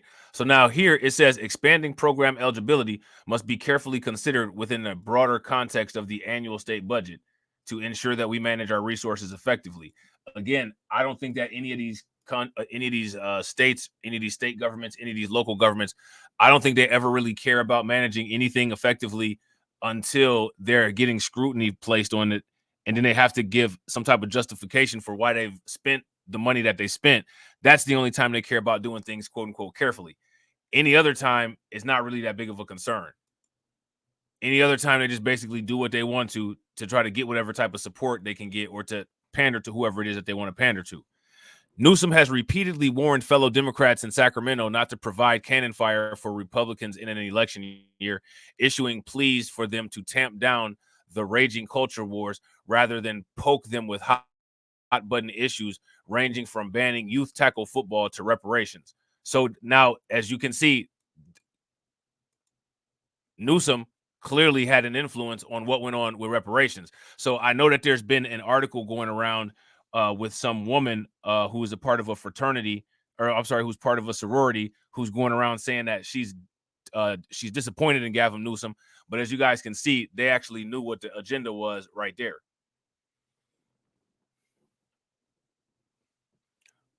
I shout out to Carlton. I think it was Carlton that actually put that article in the Discord. See, we're gonna take a look. Yeah, we're gonna take a look at it. Make sure y'all throw some flames, some radiation emoji, and some ducks in the chat for Carlton for posting that article into the Discord. So again, this is why we do this, right?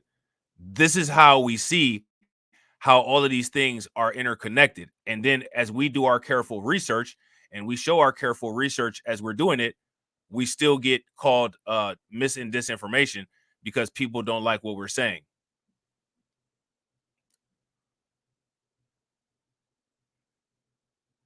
So now let me ask you guys the question.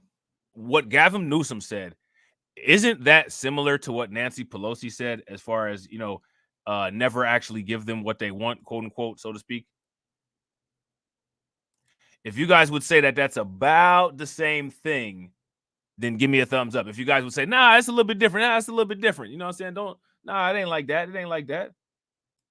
Why you hating for? Why you hating for? Nah, I'm not hating. Definitely not hating. Trying to figure this stuff out. Right? Trying to figure this stuff out. Legislative Black Caucus chair extremely disappointed by Governor Gavin Newsom's veto of child gender identity bill, which is interesting. This ain't even a reparations bill. Assembly member Lauren D. Wilson says she's extremely disappointed by Governor Gavin Newsom's decision to veto Assembly Bill AB 957, legislation that would have required judges in custody cases to consider a parent's quote-unquote affirmation of their child's gender identity in their application of the law. She's outraged about that. Everything else we got going on, she mad about that.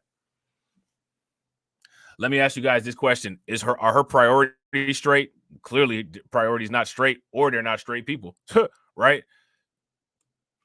Assembly member Lori D. Wilson says she's extremely disappointed by Governor Gavin Newsom's decision to veto Assembly Bill AB 957, legislation that would have required judges in custody cases to consider parents' affirmation of their child's gender identity in their application of the law. All right, so this is some content for the LGBT or for the LGTV channel, right? So if one of the mods could put the link in the chat for the LGTV channel, we're gonna definitely be posting over there pretty soon too. Make sure you subbed up, make sure you got the bell hit twice, all that good stuff over there as well. All right, because like I said, we about to be going in. It's a lot of stuff we gotta be, you know what I'm saying? A lot of stuff that we got to talk about, and we got to try to keep it as organized as we can. On other proposals that were likely, or I'm sorry, that were unlikely to become law, he pushed state Democrats to subordinate their virtue signaling so conservative media outlets can't paint the state as widely out of touch with America. So now let me ask you guys this question. If you're ashamed to do the things that you do in the sunlight, my question is, do you actually believe what you say you believe?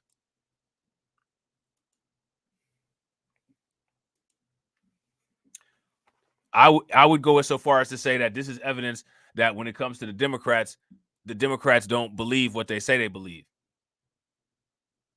If you actually believe in your policies, if you actually believe in your worldview, if you actually believe in your ideas, then it doesn't matter what somebody that's conservative is saying about you. You're going to continue to say and do the things that you do and stand behind those things and show how what you're doing is a superior action or more value added than what other people are doing. And you're not going to shy away from it under any circumstances unless you're substantially admitting that you've done something wrong and you're going to change course of action to try to improve what's going on that's wrong.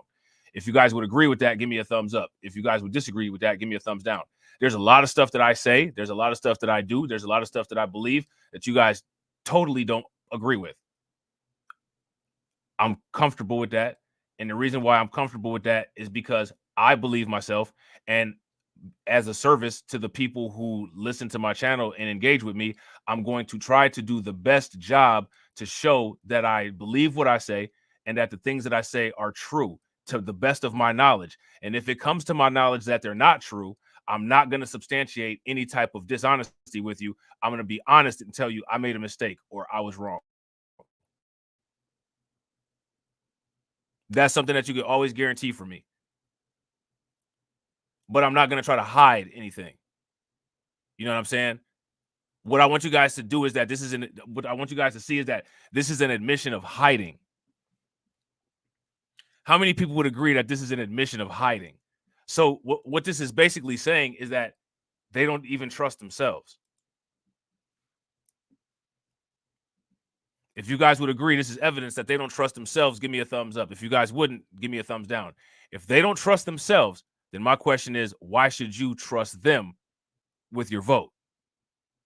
Now, I'm not saying to go take your vote over to the Republicans if they don't have anything that suited your criteria. I'm talking about this particular expenditure right here. You know what I'm saying? So now here it says Wilson, who is the chair of the California Legislative Black Caucus, who has a trans child, said, I know the governor's record. He has been a champion for the LGBTQ rights even before it was popular to do so. Well, it seems like it's still not very popular because he's still scared to do the stuff in the sunlight.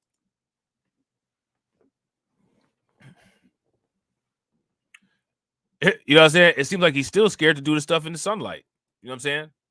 However, on this point, the governor and I disagree on the best way to protect transgender kids, Wilson continued. I have been disheartened over the last few years as I've watched the growing hate and vitriol towards the trans community. Now, let me ask you guys this question. As far as quote unquote trans hate crimes, what's going on with those? Are they leading or getting harmed in a disproportionate rate from a lot of other people? Shout out to DSB, bro. DSB said, I wouldn't even be subscribed if you wasn't speaking truth. You keep doing what you're doing, Black Light Revelation, my warrior brother. Yo, I appreciate you, DSB. I appreciate you, bro. Make sure y'all throw some flames, some ducks in the chat for DSB. My intent with this bill was to give them a voice, particularly in the family court system, where a quote-unquote non-affirming parent could have a detrimental effect on the mental health and well-being of a child.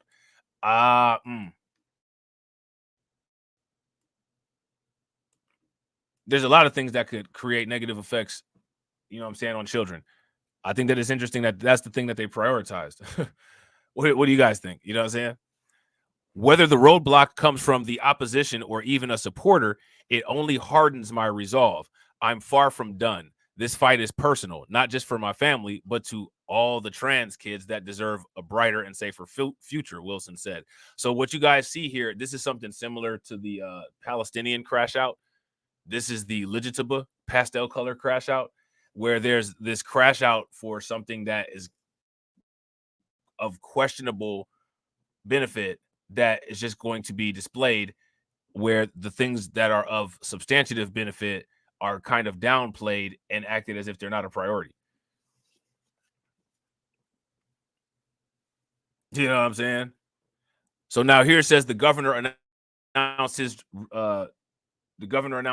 his decision in a press release his office sent out Friday that listed bills he has signed so far and others he vetoed. October 14th is the deadline for Newsom to sign bills lawmakers introduced during the 2023 legislative session.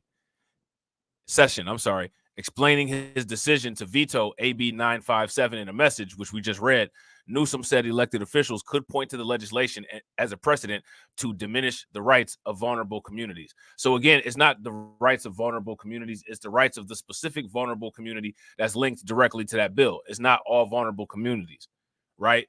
If you guys agree that it's not all vulnerable communities, give me a thumbs up. If you guys disagree and you think that it is all vulnerable communities, well, then let us know who are the vulnerable communities involved in this. You know what I'm saying? Shout out to everybody that's watching. I appreciate it. We got 23 people watching and 27 likes. Y'all know where we going next. Let's try to hit that 50. I'm returning we already read that, so we don't need to read anymore. And that's it. That's the end of the article. All right. So yeah, man, that's kind of crazy. You know what I'm saying? It's kind of crazy. A lot of crazy work going on.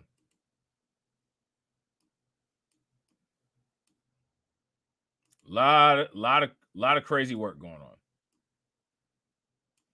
You know what I'm saying? Give me 1 second. My bad, y'all.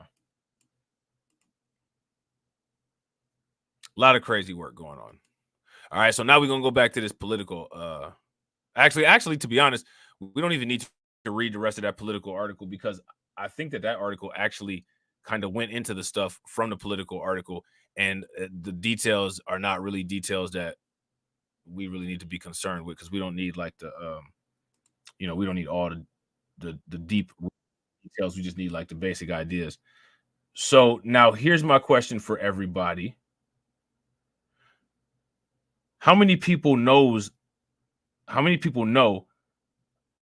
the amount of sex offenders that the Maryland ICE agents have detained and arrested so far this fiscal year? If you guys know the number, throw that number in the chat. If you guys don't know the number, you'll find out soon. This is ridiculous. All right. This is ridiculous. And you don't really hear about ICE too much in the context of Maryland, right? About to hear about it tonight. Get out there and get them as quickly as possible before they go out into effect. In a Fox 45 exclusive, our cameras capturing the moments Maryland immigration agents arrest 2 convicted sex offenders. Good afternoon, everybody. I'm Mary Boo. Now, again, I got to ask you guys this question. Why does it always seem like it's disproportionately this particular type of crime? Why is it always this? How many people find it disturbing that in many cases it's quote unquote always this? This is real weird, man. Right? Like wouldn't you guys agree? It's just really weird. Is the lead location of ICE sex offender arrests. Who would have ever thought? I will be 100% honest with you guys. I had no idea that was the case until I literally just heard that in this video. How many of you all knew that? If you guys knew that, give me a thumbs up. If you guys did not know that, then give me a thumbs down.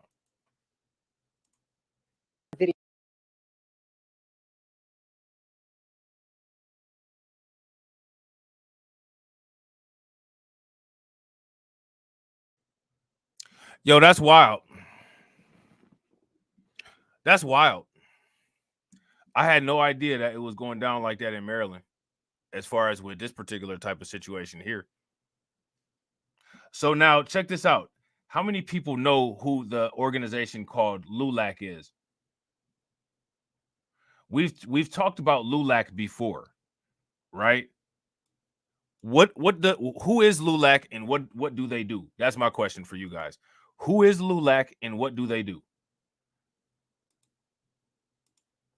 Why am I asking this question?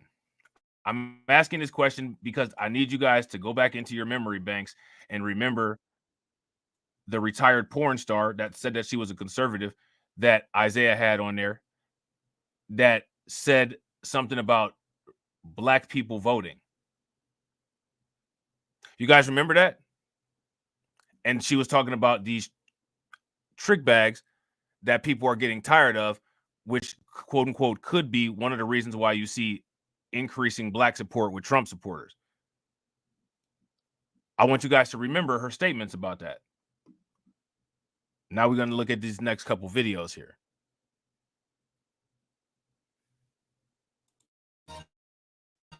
Accusations of, quote, official oppression of primarily Latino and black voters with the big lie of voter fraud are being lodged at Texas Attorney. Now, let me ask you guys a question. Who's the black people that are being lumped in with this?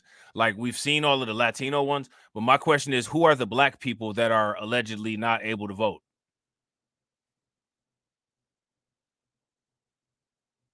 I feel it, DSB. I ain't mad at it. Ain't nothing wrong with it. Just speak your mind, bro. Speak. That's what we here for. You know what I'm saying? Shout out to Como C. Dice. Sounds like you would definitely know. Have you ever enlisted their services? Just kidding. Como C. Dice says they protect Latino illegal aliens. I think they probably do that. At least according to their company mission statement, they allegedly protect all Latinos. That's what they say. I'm curious as to what they would protect Ted Cruz over if anything ever happened to him, or Marco Rubio, but that's neither here nor there. Shout out to my man Win Loser Rug. What's good with it, bro? Win Loser Rug said LULAC is one of those organizations that advocates for their own facts while blanketing themselves as advocates for everybody. They advertise themselves like the Congressional Black Caucus. The Congressional Black Caucus is the only ones that's silly enough to crash all the way out and do what they do. You know what I'm saying? And do what they do. You know what I mean? Everybody else, for the most part, advocate for who they say that they're going to advocate for, which is a small window of people within their mission and vision statement. And again, that's the same thing with, well, you have a right to shelter everybody. Yep, you just messed up. Now everybody got to get sheltered. That's like what Grind and Motivate be saying. Everybody need a chance now. You know what I'm saying? That's that everybody need a chance now stuff. Accusations of, quote, official oppression of primarily Latino and black voters with the big lie of voter fraud are being lodged at Texas Attorney General Ken Paxton. Thank you so much for tuning in to KTSM 9 News at 6. I'm Monica Cortez. Andy Morgan has the day off. Well, those claims are coming from the League of United Latin American Citizens, or LULAC, this afternoon, and they're calling for the federal government to step in. Our KTSM 9 News reporter Tirza Ortiz was there. Now, everybody in the comment section can answer this question for me. I want to know, and maybe they would be willing to come, and let us interview them if we can find this individual. Who are the black people that are not illegal migrants or that are not migrants at all? Who are the black American U.S. citizens who are being affected by this stuff? That's what I want to know. Because my question is, why is this organization throwing the name black people and Latinos in here? And this is a problem that I'm kind of trying to figure out how this affects us. And again, if it does, and maybe I'm just missing something or I'm wrong, by all means, say something, right? But I don't know how it does. So that's why I'm asking if it does, show me the light. You know what I'm saying? If it don't, let's confirm and then try to figure out why these people are packaging this like this. Because if you ask me, this is the same type of package that Kamala Harris has been packaged in. You know what I'm saying?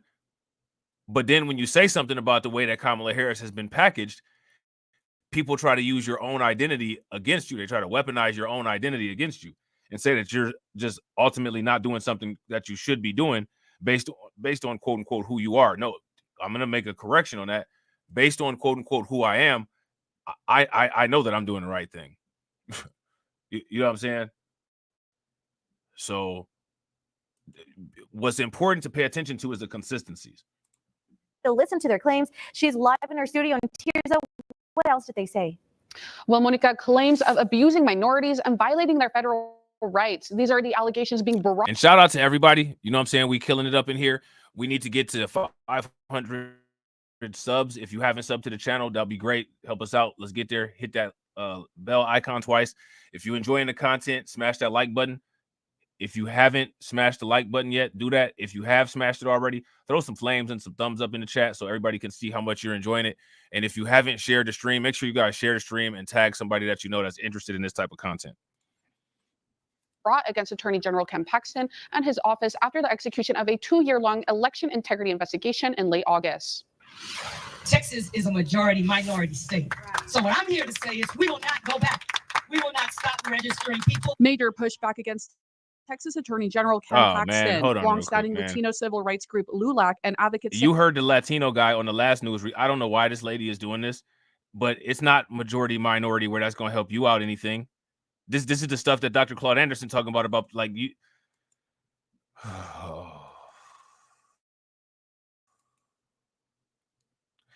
that minority, that majority. There's no, first of all, there's no such thing as a majority minority. That's an incorrect, invalid, non-existent math term.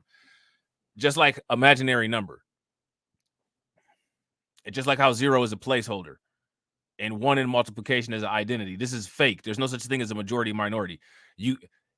It's fundamentally, mathematically impossible to express in the form of an equation a quote unquote minority majority. How do you express that? How do you place the variables to make that make sense? How do you write that out as an equation, as a sentence? So what there is minorities and majorities, and what happens is that the majorities change. There's no such thing as a majority minority. A majority is a majority, and a minority is a minority.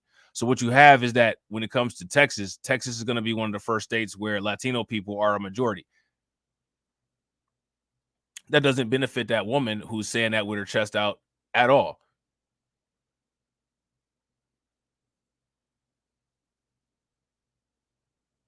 But this right here, this is that stuff that Dr. Claude Anderson was talking about. I got to agree with Carlton. If you guys agree with Carlton, the crashing out is not going to help. Give me a thumbs up. If y'all disagree with Carlton and y'all think that the crash out is going to help, let me know what it's going to help with. Texas is a majority minority state. So what I'm here to say is we will not go back. We will not stop registering people. Major pushback against Texas Attorney General Ken Paxton, longstanding Latino civil rights group LULAC, and advocates saying he has engaged in official oppression of Latino and Black voters after a 2-year-long investigation led to house raids of several Democrats in South Texas based on allegations of election fraud and vote harvesting. These armed agents wanted to send a message of fear and intimidation to scare others from helping Latinos and other minorities in Texas to register to vote. Now, do you notice how when these people, like we watched, shout out to Kid Gravity, he did that stream. That was a really good stream where he reacted to Piers Morgan because Piers Morgan's show lit. And they had the Piers Morgan versus the rabbi versus Candace Owens, right? Do you guys remember how the rabbi that was debating against Candace Owens used his exact same tactics, trying to lump Black people in with the issues that they have going on, but always talk about the issues that they have first? I want you guys to pay very close attention. The Congressional Black Caucus is the only silly, goofy, unorganized group of do-nothings that do not use the same type of rhetoric when talking about us.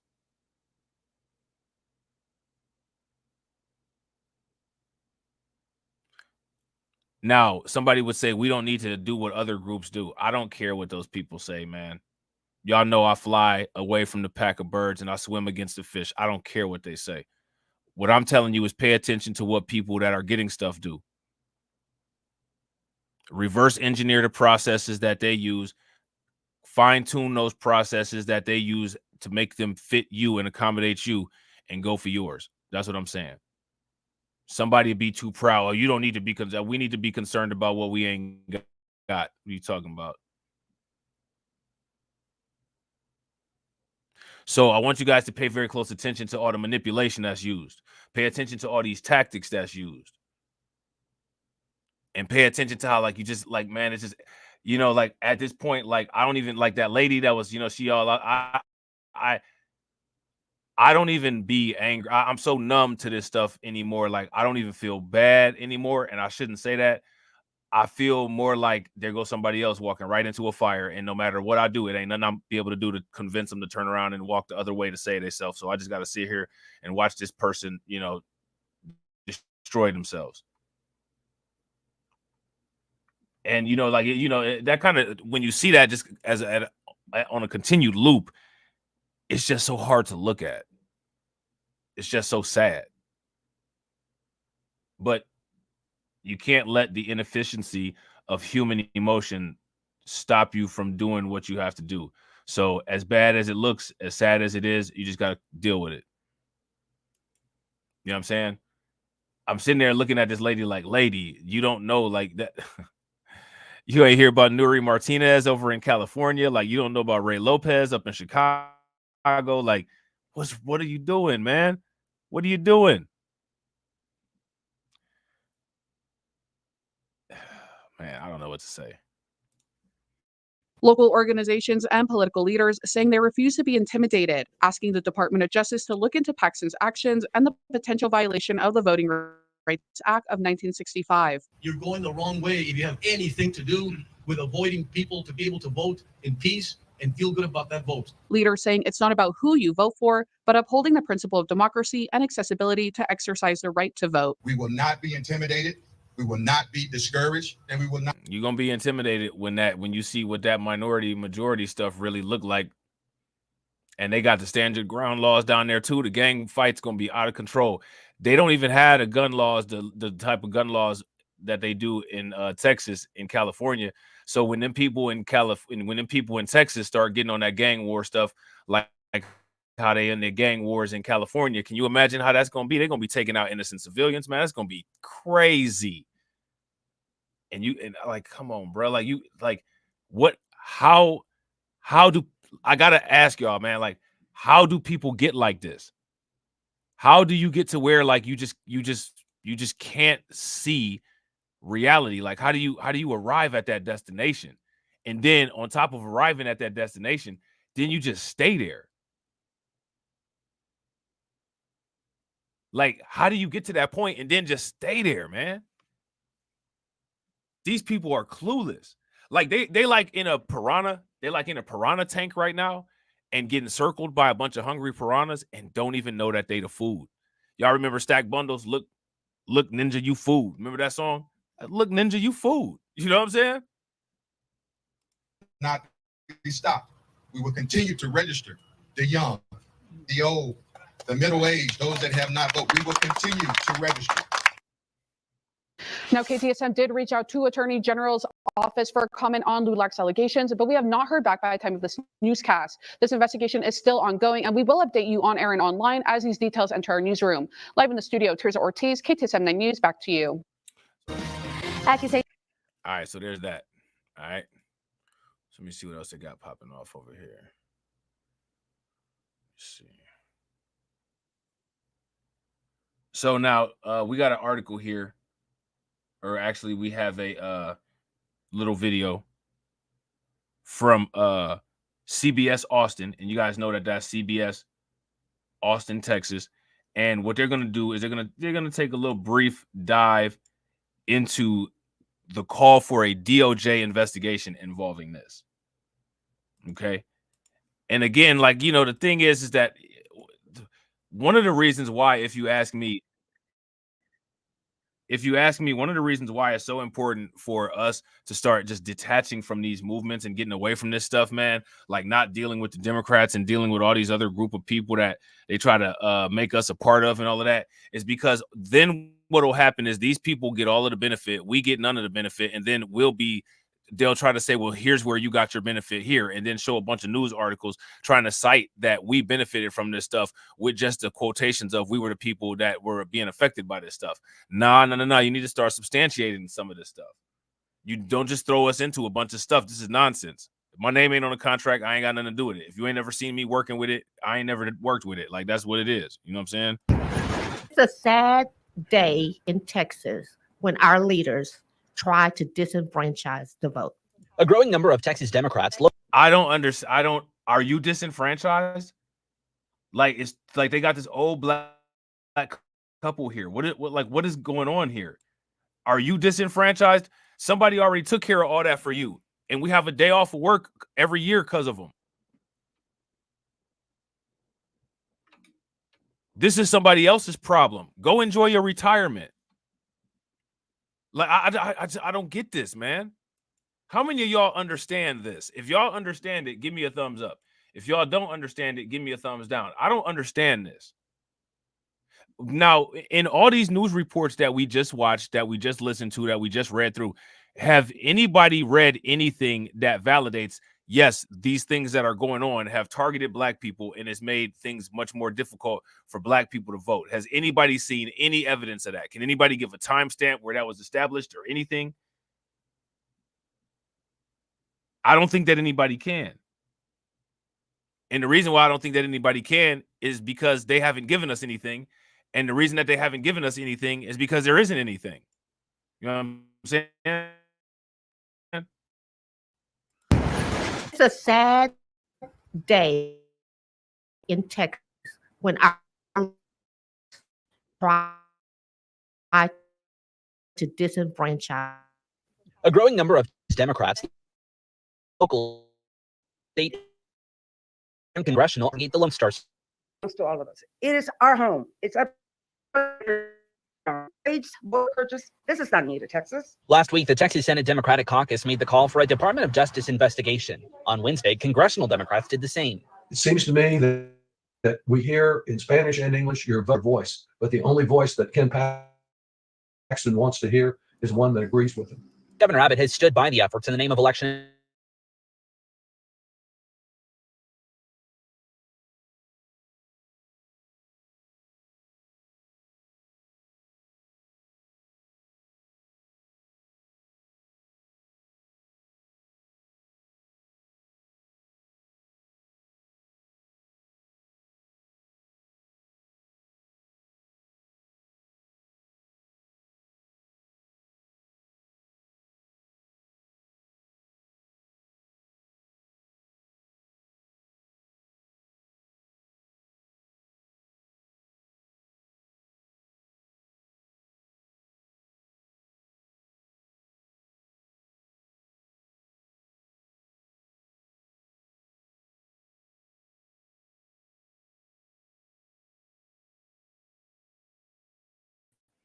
All right, my bad, y'all. That was me. Sorry about that. What happened was I was trying to switch screens, and when I switched the screen,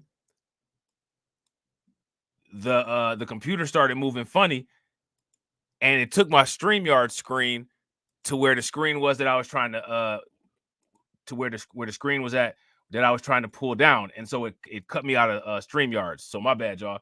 Shout out to Win Loser Rug for hitting that 1-to-1 ratio, man. That's what's good, man. We doing good. Hit that like button if y'all ain't hit it. Throw them 100s in the chat. That's what's good. We on our way to 500. You know what I'm saying? So I'm gonna pull this video back up. My bad.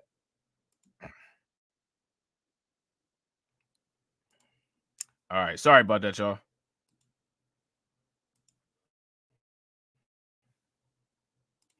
Thanks to all of you who are participating in this press call.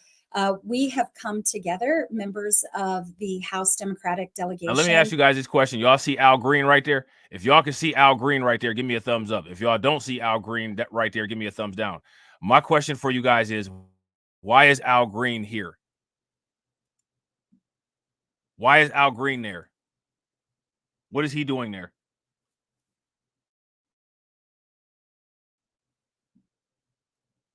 Shouldn't he be somewhere trying to make sure that reparations get passed? Why is he there? Shout out to everybody watching. We got 29 people watching and we got 30 likes. Let's try to get the likes to 60. That's the next goal. Let's get it. Not an all-inclusive group of us who are present on this press call today, but we have great members joining. We have Representative Lloyd Doggett, Representative Joaquin Castro, Representative Al Green, and we're hoping to be joined by Representative Sylvia Garcia. And we asked you all to join us because we are joining the voices of many alarmed Texans who want the Department of Justice to investigate the actions of Attorney General Ken Paxton. I want to first say we know very well that the Attorney General has used his office historically as a way of pursuing political efforts. From my perspective, he has a history of misusing his power. And we have seen it in a very alarming way as the Attorney General has targeted Latino advocates and activists, raiding homes. Now she just said all she said was Latino. If you guys heard her just say Latino, give me a thumbs up. If you didn't, if she said something else, then give me a thumbs down. So now here goes my question. Which one is it? Is it Latino only? Or are Black people somehow involved in this? because you got the news sitting up there saying that somehow black people are involved in it. But then when you listen to this, the Zoom call, they got one black guy there, this Al Green from the Congressional Black Caucus, and other people that aren't black. So now my question is the same thing that I always ask. Okay, well, shoot, which one is it? You know what I'm saying? What we doing?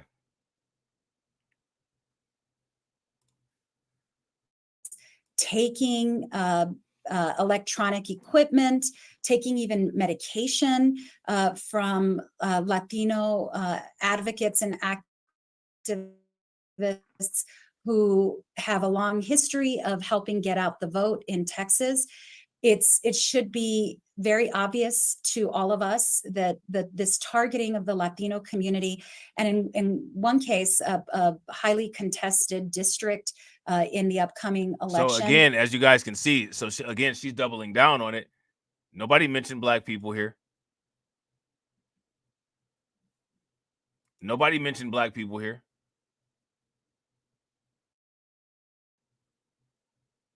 So now my question would be, where's the legitimate information that shows that quote unquote black people are being affected by this? And again, if black people are not being affected, then why are we being mentioned in terms of this? Or why is this being, you know what I'm saying, presented to us as if this is something that is going to be of some type of benefit? That's the question that we should ask. I think that's a town hall question for Kamala Harris.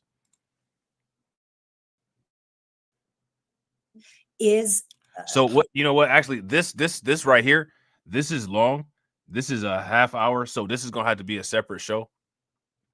All right, so I'm gonna throw that over there, and we're gonna definitely react to it, right? We're gonna definitely react to it, but we ain't about to do it right here. We're gonna do it somewhere else. So what we're gonna do next is we're gonna take another look at them going deeper into trying to justify their claims against Ken Paxton. Okay, let me see something here.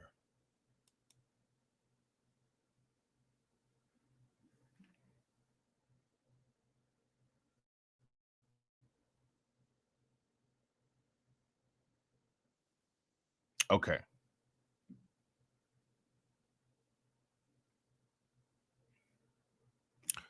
All right. Yeah, shout out to DSB. I gotta agree. DSB says Age of Aquarius. People telling on themselves. Bro, big facts. You ain't never lied. You ain't never lied. All right. So now, again, remember, the only person that they've quoted so far is this individual named, quote unquote, Lydia Martinez. Okay. When 87-year-old Lydia Martinez woke up before 6 a.m. to the sound of a knock on her door last week, she assumed it was perhaps a neighbor who needed milk or eggs. But to her surprise, it wasn't a neighbor, rather 9 officers, most of them men, pushing through her front door. Some had riot shields and guns in their holsters. The officers presented a search warrant and questioned her for 3 hours. At one point, they even had the great-grandmother stand outside in her nightgown. According to their warrant, officers were looking for records, including applications for ballot by mail, a list of voter banks, and documents about elected officials and candidates. Martinez said the officers told her they were there because she had filled out a report saying that older residents were not getting mail ballots. That's quite an aggressive response to that report, which she confirmed she actually did file. Martinez is a retired educator in San Antonio who had spent 35 years as a member and volunteer with LULAC, the oldest Latino civil rights group in America. Part of her work with that organization includes helping older residents and veterans register to vote. And that's apparently what made her suspicious to Republican Texas Attorney General Ken Paxton. On Monday, Martinez and other LULAC leaders held a news conference outside of Paxton's office in San Antonio. They took my laptop, my appointment book. I don't know when I have an appointment with my doctors. They took my cell phone. They took all the information that I had. They're scared that I'm going to be in prison. I'm not doing anything illegal. Martinez was just one target of raids on several Latino Democrats and LULAC members in South Texas. They are all part of a 2-year investigation into alleged election fraud and vote harvesting conducted. Right. Shout out to Tia. Tia said, why do it matter that the officers were mostly men. My thing is that when you talk about stuff like in terms of that, like that, I would, anytime I hear something like that, like I just automatically assume that. But like, you know, to these people, you know what I'm saying, we dealing with the fuzzy wuzzy army. So you know what I'm saying, you know, it's some dire consequences coming for not treating somebody with the fuzzy wuzzy pom-pom treatment. You know what I'm saying? That's punishable by death under the fuzzy wuzzy empire. You know what I'm saying?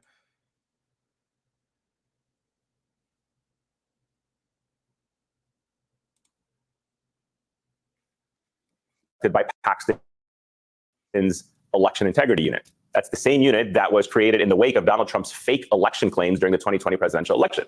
Now, of course, no charges have been filed against those who have had their homes searched this month. So what does this new stunt by Paxton actually achieve besides fueling fear? His raids left his targets shaken up and scared, and outside the Latino community, they push a false narrative about non-citizens supposedly voting. Yeah, the fuzzy wuzzy empire is real. Yo, if y'all haven't checked out the fuzzy wuzzy merch, make sure y'all go check out the fuzzy wuzzy merch, because y'all be the only people that know what that mean. And for the women, for the females, the fuzzy wuzzy merch actually, if you ask me, it actually looked pretty good. You know what I'm saying? But y'all be the judge though. Let me know what y'all think. You know what I'm saying? Illegally. The Texas Attorney General has been eager to advance this baseless claim about voter fraud throughout his career. On a radio show earlier this month, he said, quote, "There's a reason Joe Biden brought people here illegally. I'm convinced that's how they're going to do it. This time, they're going to use the illegal vote." And to be clear here, absolutely clear, U.S. law already bans non-citizens from voting in federal elections. And as election officials and experts have repeatedly said to us, there's no evidence of widespread voter fraud in Texas or this country at large. You know what is true, though? Texas's long history of discrimination against its citizens of Mexican descent. It's actually why the of Mexican descent. You heard that right? NBC News, Texas AG raids homes of Latino civil rights group members, setting up a voting rights showdown. The raids have triggered outrage and accusations of voter suppression in a state with a long history of discrimination against its citizens of quote-unquote Mexican descent, which gave rise to LULAC in 1929. I think it's time for us to do a deep dive and some research into what was going on in Texas in 1929. If you guys think that it's time for us to crack open a dusty history book and see what was going on in Mexico in 1929 and see how a civil rights movement causes a group of people to fight for the right to be considered and classified white, I think that it might be, you know what I'm saying, the time might be ripe for that. You know what I'm saying? I think the time might be right for that, but it may not be though. I think it is. I think as long as you're alive, you got time. Those are my rules. You know what I'm saying?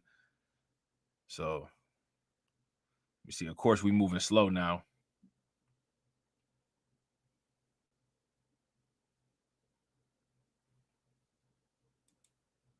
Historic Latino civil rights organization came together in the first place back in 1929.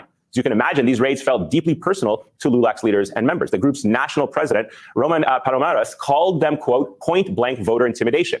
And now LULAC has turned the tables on Paxton by calling on the Justice Department to investigate the investigator. You know, the one desperately searching for voter fraud and for potentially violating the Voting Rights Act of 1965. Joining me now to discuss this and more is LULAC CEO Juan Proaño. Juan, it's great to have you on the show. Thank you so much for making time for us. So just walk me through what has happened since that incident with Ms. Martinez. Has there been any more insight into what they were trying to achieve, what they plan on doing, and have her possessions been returned to her? Number one, her possessions have not been returned to her. We've got a lot more information relative to the other warrants that were served to victims. To our best knowledge, there were about 12 of them. We've spoken with 5. 4 of those are LULAC members. We have sent a letter to the Department of Justice asking for an inquiry, and we will be meeting with them as early as next week to actually provide them with all of the information that we have relative to this case. What do you want the Department of Justice to do in this inquiry? I assume they haven't responded to you yet. They'll perhaps respond to you in person when you meet with them. But what is it that you're seeking from the Department of Justice? Well, we want an investigation, I think, both on the civil justice side, but also on the criminal side as well. We believe that Lydia Martinez's civil rights have actually been violated, and so we want them to investigate that. I was going to say, Ken Paxton seems to have launched, kind of an attack now on organizations in Texas. And if you're an outside observer, you can say with some degree of confidence, this has the hallmarks of voter intimidation. When you're targeting groups and trying to undercut their ability to vote freely and fairly and feel confident in their vote, you're doing a great disservice to our democracy. How do you fight that? How do you counter that? How do you get these organizations to mobilize in this tactic? Well, first and foremost, there's a pattern here, right? We've been talking about the raids for the last week, but if you go back to June, he actually filed a lawsuit against the Catholic Charities of Rio Grande Valley, Sister Norma Pimentel. In July, he also filed suit against an Annunciation House, which provides respite services for immigrants in the United States. And all those nonprofit organizations and all those Latino leaders, civic leaders, LULAC members are all Latino. So there's no question that he is targeting the Latino community. One of the things that we're doing in our response is that our response will not be only a Latino response. We're working with the NAACP. You see that? Now they're only targeting the Latino community, but the response will not just be Latino. But when it comes to reparations, none of these people are jumping in front of a bus for us. Now, let me ask you guys a question. Is this hustling forward or is this hustling backwards? And I mean, this dude proudly said it. I mean, I know all these people are going to have my back. Okay, what about us when it comes to reparations? Oh, well, I didn't own any slaves. I don't really even believe in reparations. I mean, I come from Mexico and look what I did here.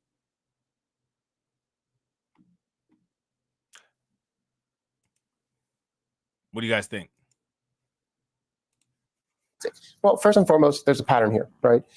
We've been talking about the raids for the last week, but if you go back to June, he actually filed a lawsuit against the Catholic Charities of Rio Grande Valley, Sister Norma Pimentel.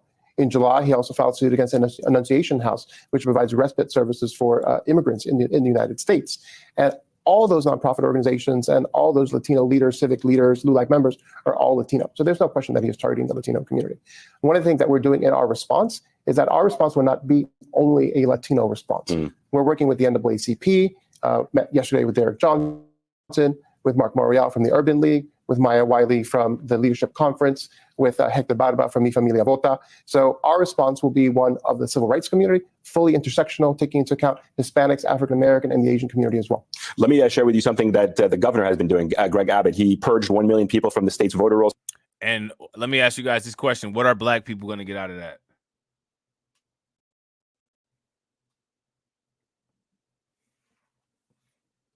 What are black people going to get out of that, except for all that's going to happen is all of these people that got straight hair, once they get what they want, they're going to click up with the other group of people that had straight hair, and everybody's still just going to be sitting there looking at you funny, like you on the outside looking in. When are people, seriously, we got to start. I think that this should be the question going forward, like in 2025. We just got to start asking people, when are people going to learn? Yeah, exactly. Shout out to PD. Shout out to Tia. Yeah. When are you all, not us, right? Because us, we're doing the right thing. We're ahead of the curve. Way, way ahead of the curve. Further ahead of the curve than you guys think. You know what I'm saying? But a lot of people clearly just are not there yet. And so we just got to ask this question, man, when are they going to get there? And what kind of circumstance should they deal with for causing us such inconvenience? Because if you ask me, the people who continue to substantiate these things and do this stuff, those people are just as guilty as the other groups of people who do this. They make up a whole nother group. Like they're another group too. Like within groups, there's groups. That's a whole intersectional thing. So like, we all might be black, but then there's these other black people that are, by their behavior, benefiting people that are harming us. So you should get treated and classified as those same people. And this is one of the reasons of why I say the way that people do things nowadays is a little bit outdated. Things need to be fine-tuned for the current day. If you guys agree, give me a thumbs up. If you guys disagree, give me a thumbs down. There has to be weaponized exclusion and there has to be weaponized inclusion. Things have to evolve because the world is constantly changing and dynamic.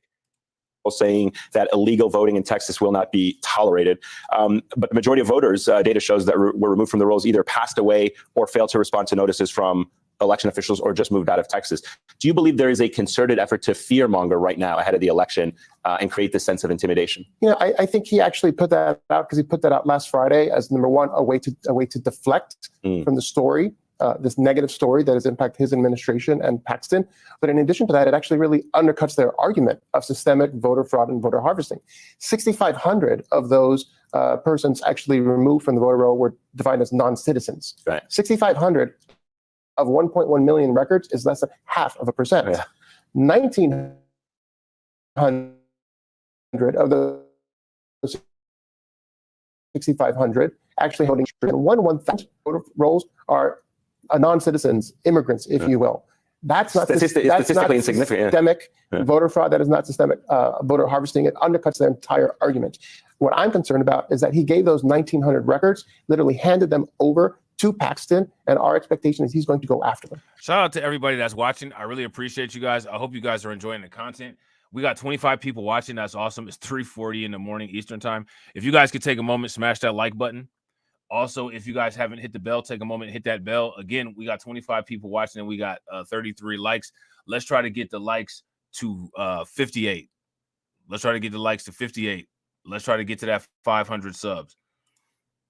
He's looking for the living embodiment, and he's going to arrest someone on those 1,900. Let me just ask you really quick, and we're almost out of time, but why do you think they are so afraid of Latinos in Texas? Why do you think they're... Shout out to Win Lose a Rug. Win Lose a Rug says, I think a lot of black people on that side are still trying to be seen as black people. So they sell out thinking they'll be seen as a human being. It's not how